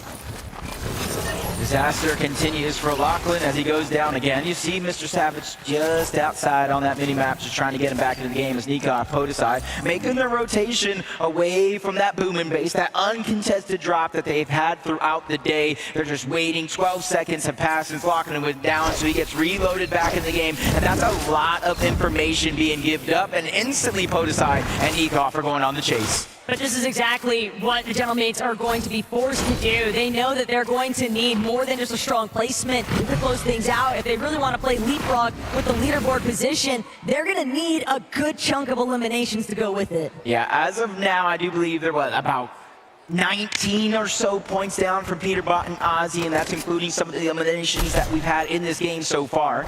As Seti and Daya, they started this one in 3rd place, 54 points, 3 points outside of that 1st place spot. They're just looking around, trying to get some eliminations, but you know how safe, how calculated and careful Seti does like to play, especially that he knows he has the firepower and the loadout that Daya has in her inventory with those 2 legendary Slurp juices. So as long as they let those eliminations naturally come to them as they're rotating for that 50-50 is, I think they'll be okay. And Seti and Daya, they also know exactly where a couple of these opposing duos are actually located. Poor Lachlan, though, he has just been getting beatboxed every single time he loads back in. The moment that he starts to drop, it just seems like there's going to be somebody looking to clean him up. And Savage, there's only so much he can do because As a solo, it's so difficult to actually try and prioritize getting the resources necessary to make your teammate be healthy enough to stabilize, but that's all they're looking for. It's just a little bit of stability, and that might be enough to make a difference with the leaderboard. Yeah, especially since they both, at one point or another, were taken down during the course of this game. So loot has to be light as Kanata, stable, Ronaldo rotating in continuously from the north, from bush to bush, box to box. Is Seti. Hey, this is looking like a bad opportunity there for Cypher PK, fresh off the reload. He got just a little bit of loot, but it was instantly snatched away by Seti. All Seti really wanted in the first place, with their full intention of hovering around that still town. They knew Cypher, somebody just keeps dropping in. Cold picking some shots at his IGL, but Cold knows better than most. You take the advantages when you have them, but he doesn't necessarily need to try and force that engagement. It's a little bit of damage. The knock would have been nice, but if he doesn't get the clean headshot, he'd rather just move in towards the zone, prioritize positioning, and then you can just peek back and control the flow of the lobby. Right now, Courage and Cole just trying to focus on their rotation. Starting this game about 7th place, 33 points. They're at least within grasp, especially if some of their competition above them on that leaderboard goes down early. Zemi and Cooper, they have placed top 7 in all 5 games, but they find themselves in 2nd place due to just the sheer regression of Peterbot and Ozzy able to pick up those elimination and close the gap for the bad games that they had at the start of the game. And the scariest part too here for Zemi and Cooper is that every single time you can tell they're looking, they're hunting to see if they can find a knock, start building some elimination points of their own, but as long as there's Mammoth pistols, as long as there's snipers, it's so dangerous to peek, because the moment that one of them gets taken out, they will just be so turbo focused, they won't have a chance to try and recover. Ooh, I like this loadout coming out from Clix. He has that mythic minigun.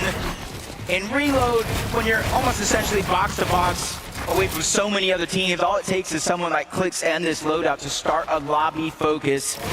And then bam, there goes one player, there goes 2, it's zone 5, so they will have a chance to get rebooted back into the game. But Savage and Lachlan seemingly still on top of figuring out how to make it work. That's Venish and Reno though, they're on the outside that are just closing in on that distance, and now Clix is joining in on some of that fun. There's just nowhere for Lachlan to land. The zone is already too tight, and everyone is just preventing this poor man from actually setting even 1 foot for longer than a second on the ground.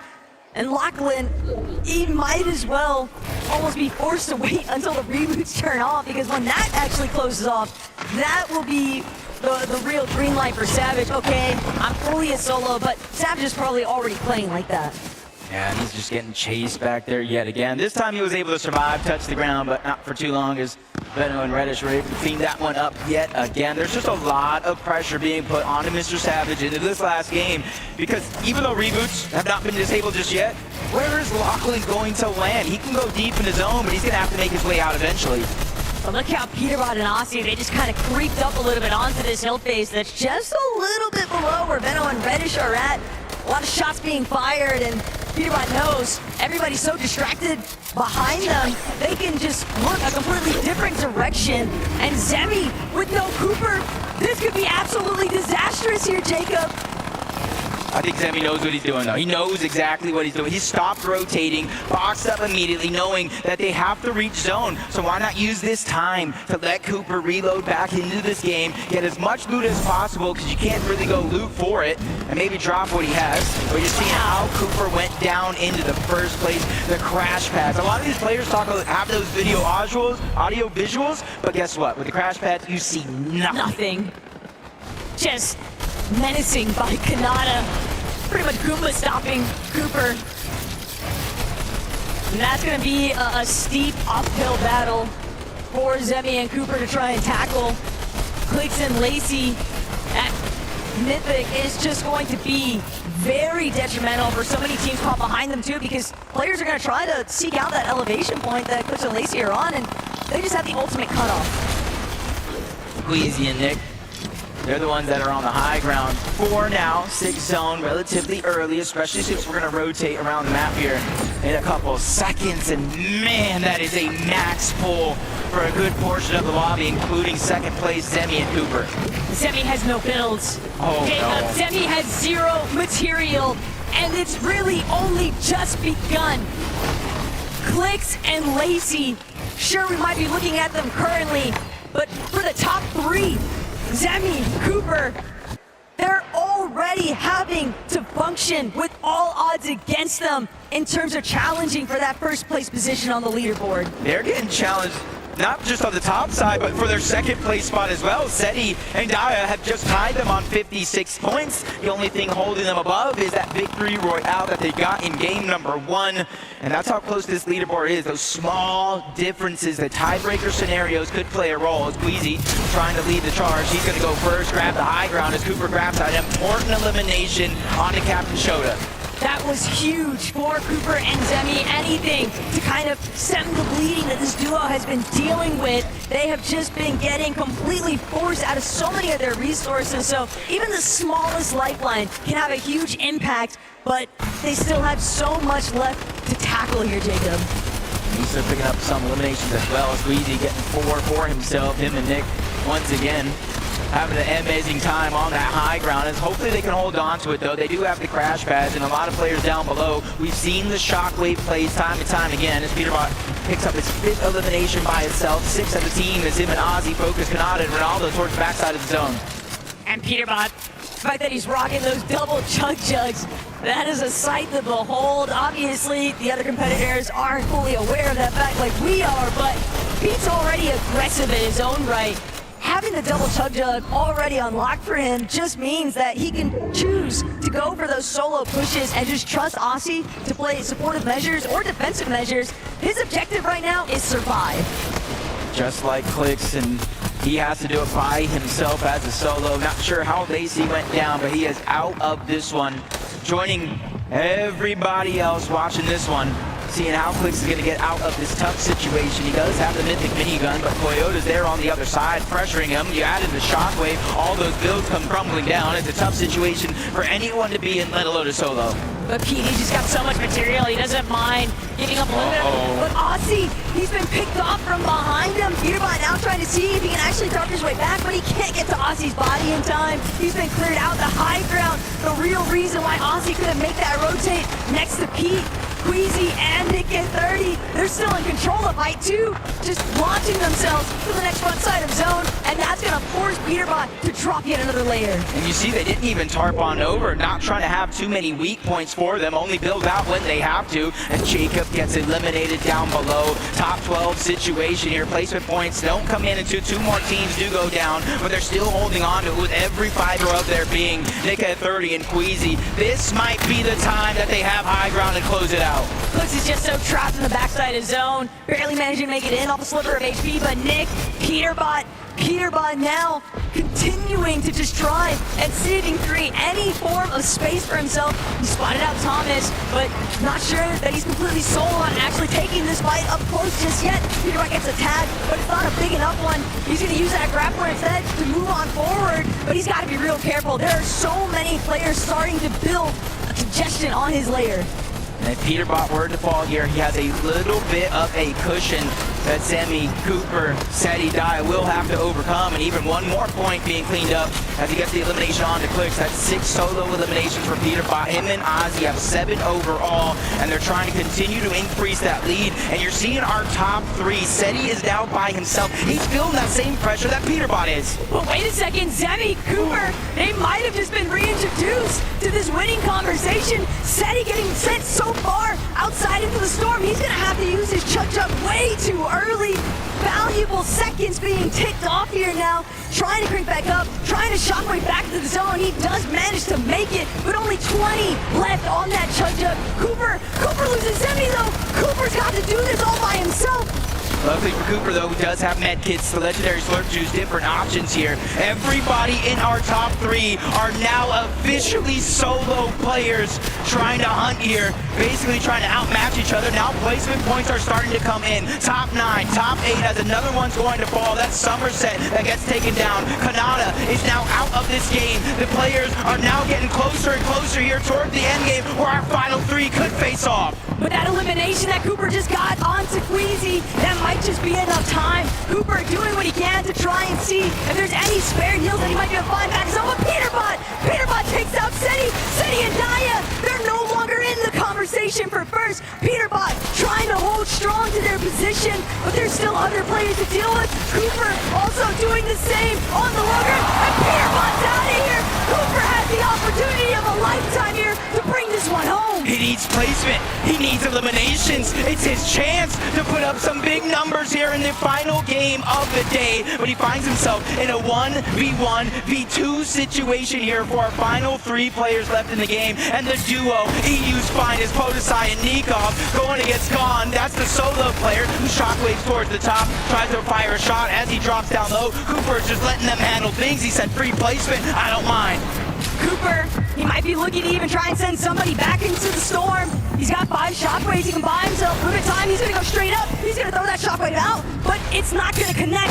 Podesai going to get chopped out because Cooper is setting himself up with the shockwave, but Cooper, he's just stuck between all of France here. Podesai and Nikov, they will find the gentleman's victory in Game 6 here, but the damage has been done. Cooper falling what he did.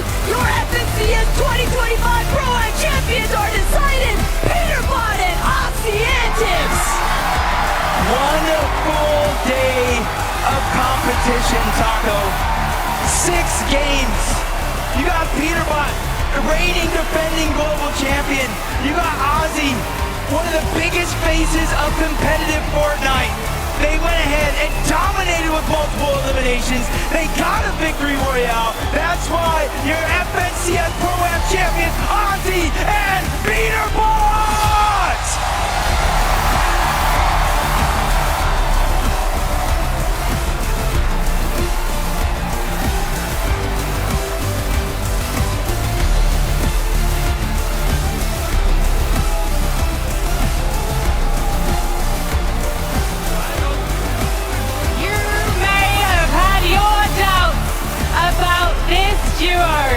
Because it took them until later in the competition to really take it by force. But once you had that victory royale under your belt, Peterbot, it was inevitable that you will be stood with me and this trophy. What does it mean to take victory at the Pro-Am? It means everything because now I'm back-to-back land winner, so. You are, and potentially you could be back-to-back later on, but that is something we need to discuss another time. Because right now, Aussie Antics, you must be so proud of yourself and Peter. I'm pretty proud. I mean, he's the GOAT. Everyone knows this is his win, but I did my best to try to make sure I didn't hold him down, and I didn't stop the run. And what's interesting is normally you are watch partying this man do his thing, and now the world is watching you win. What's that like? I mean, to be fair, in the last 2 games, you were watching me watch him again, so it felt kind of normal. He was solo clutching like crazy, but it feels amazing, genuinely. This is super fun. This was such a good event. And what is going through your mind when that need to win really takes hold? I don't even know. It just means everything. Does it come naturally? Do you enter a flow state? Yeah, I mean, like, after the win, I knew we were going to win the tournament because, like, the momentum from that game. And you've got so much insight now for when you're watch partying at NA Major 3, Aussie Antics, because you know what it's like to be on comms with this man. So can you give us some insight now? I mean, he did slow it down a bit for me, especially in that last game. He kept me with him, which I'm pretty proud of the fact that he cared enough to slow it down, but it's unreal. Trying to follow him is insane, but I'm just playing and it's just Elim. He's something else. Any words to your fans before I let you lift this trophy one more time? I appreciate all you guys, and I'm glad to bring it home again. Well, you know what? Fortnite is all about moments, as a very wise man once said. So let's make another one right now, guys. If you'd like to take your position behind the trophy. And please, Gallon Center, one more time! Make some noise! Your 2025 FNCS Pro Champions!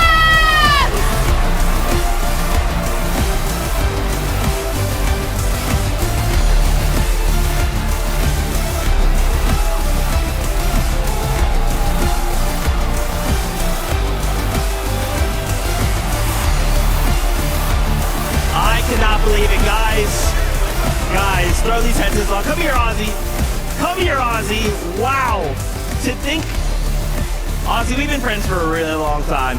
Man, a really long time. To think it all began on an FNCS broadcast. Yep. And now we've taken it to a win in an FNCS Pro-Am. Brother, how does it feel? I mean, it's the same corny thing always. It feels amazing. I don't really know what to say. I wasn't honestly expecting this. I know it sounds crazy, like I'm playing with Peterbot, like he's the favorite to win, but I thought like there's some really, really good duos here, but I mean, he's just too good. But it's been so much fun. The event's been amazing, the vibe's been amazing. I'm so happy. I'm 1-for-1 win now. One tournament, one win. Now I gotta stop. I know everyone's gonna ask you to keep playing. Nah, done. 100% win rate, that's it. I'm gonna hold on to that. That's awesome, Pete. I mean, I feel like we're good friends now. I see you like this pretty often. Yep. You know, another accolade, another notch on the belt. Does it feel any different? Does this feel special at all? Are you just like, well, another day at the office? It's just another day, to be honest. But it does feel good to play in front of a crowd because you don't get to do that often, and to win, you know, it just feels good. Guys, before we get to Vivid and his questions, we also have medals as well. So you guys can get trophies, medals. Okay. That's right, that's right. Oh, this is my, oh, yeah, wow, okay, nice. Yeah, I get Thank this. you. I mean, and that trophy, it is heavy. Like, heavy. I don't know. I haven't looked at a trophy before, so I didn't really know what to expect. Was not expecting that. All right, Pete, listen, you know, I listened to Ozzy's answer that he's like, yeah, I'm playing with the GOAT, He's just so good. Elam. Give us a little insight how it was to play with Ozzy. It was actually pretty good. You know, he's really good at staying alive while I'm just trying to rack up some eliminations, and that's basically just what we did the entire time. Okay. I mean, Peter, we've seen your streak in competitive, but you also have a streak as a sub for Ozzy Antic. Oh, yeah. Keep subbing to him. He's a fan. I mean, I'm just W supporter. yeah, W supporter, honestly, yeah. He's been a supporter since day one. I really appreciate it. It's been good. I have a question. If you guys could just take a small step back. If you just want to hold this up to the camera. Yo! Hold this up. Look at that! Oh, let's go, baby! It was first official LAN win game and the tournament. So, I mean, Peter, thank you so much, bro. You put OC on the map, man. Well done, right? You got this. How does it feel? Ozzy, it was you. Shout out to Lachlan for, of course, that map. Yep. You guys got OC a victory on LAN and a title. How does it feel? It's you, dude! I know. I don't think it'll set it until later as well. I do want to take the moment as well. It's also Mother's Day back home for me, so I missed my mom and my beautiful wife and her second Mother's Day, so shout out to them for being so supportive as well. But yeah, it feels amazing. It's been a surreal week meeting so many of my heroes and friends that I've met before. It's amazing. We have to do another one of these. That's all I'm saying. I love that, Pete. How's it been for you? Obviously, like, you know, you're pretty used to like the pro side of things, coming in, meeting these content creators. You're also like, dude, respect, they're dapping you up. How's it been for you? I mean, it's just good to see everyone, especially just playing on stage, you know? I don't know. Especially like when you like eliminate them, it's like you really don't get to do that often, you know? It feels good. I do want to say as well, the crowd, my first time playing in front of a crowd, this crowd was electric. Thank you so much, guys. The energy every time. I knew every time you got an Elam off spawn if they were watching or not, because you could just hear the crowd yelling. It was amazing. Guys, congratulations again. Don't forget your medals. You guys get out of here. Go celebrate one more time, audience. Your 2025 FNCS Pro-Am champions, Ozzy Antics and Peterbot!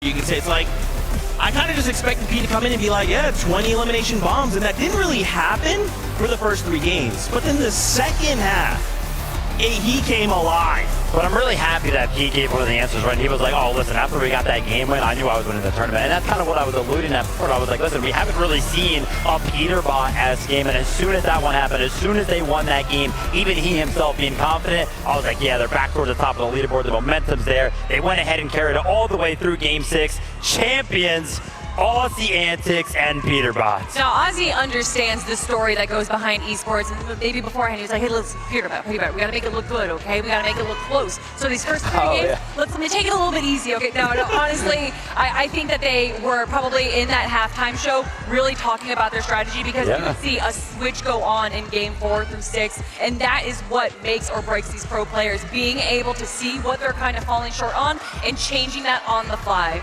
So much respect to these players, to these content creators who are basically now pros. You have been dubbed pros, every single one of you. Let's take a look at these standings before we get ready to say goodbye, because I was curious to see where Seti Daya ended up. Cooper and Zemi, these guys were fighting to the very, very end, but the Gentlemates, Podesai and Nikov, sneak on through. And take a look, guys, it's actually a tie on points. Oh, yeah, I mean, Seti and Dyer, they were hanging on to that top three. It looked like they had a comfortable cushion actually going into game number 6 there, but slipping down to 4th place. Leaders out on that tiebreaker. Stable Ronaldo's return to competitive FNCS format. Kanata alongside him. They pick up a top 5 placement. I mean, you heard Takata talk about that at the start of the show. Gon and Flakes really showed up today, getting 6th place. Of course, Somerset and Thomas HD as well, being into our top 10. Honestly, everyone really impressed us, even the people that got last place. This has been such an incredible event. It's no longer just about who's the best, but also what can we provide for the community. And I think all 20 duos here provided so much entertainment and so much incredible Fortnite action.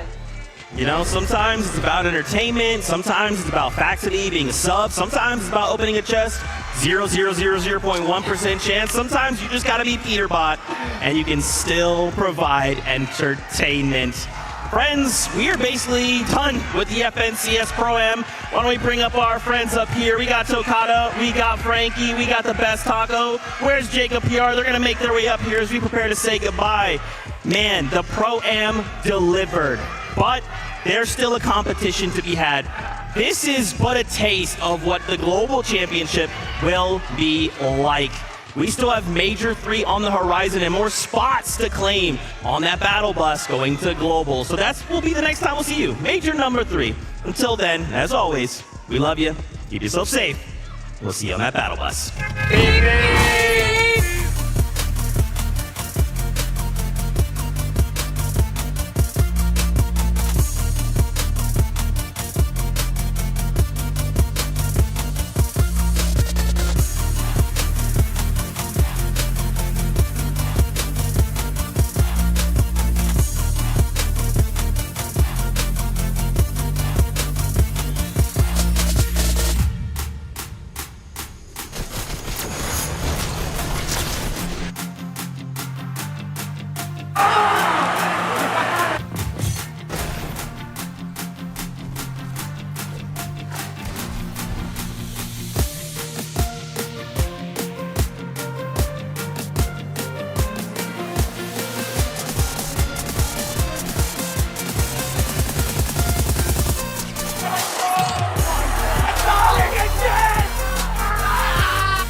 From the light in the trophy room, thinking about the wins and the struggles too. Will it ever be enough for me? Don't you know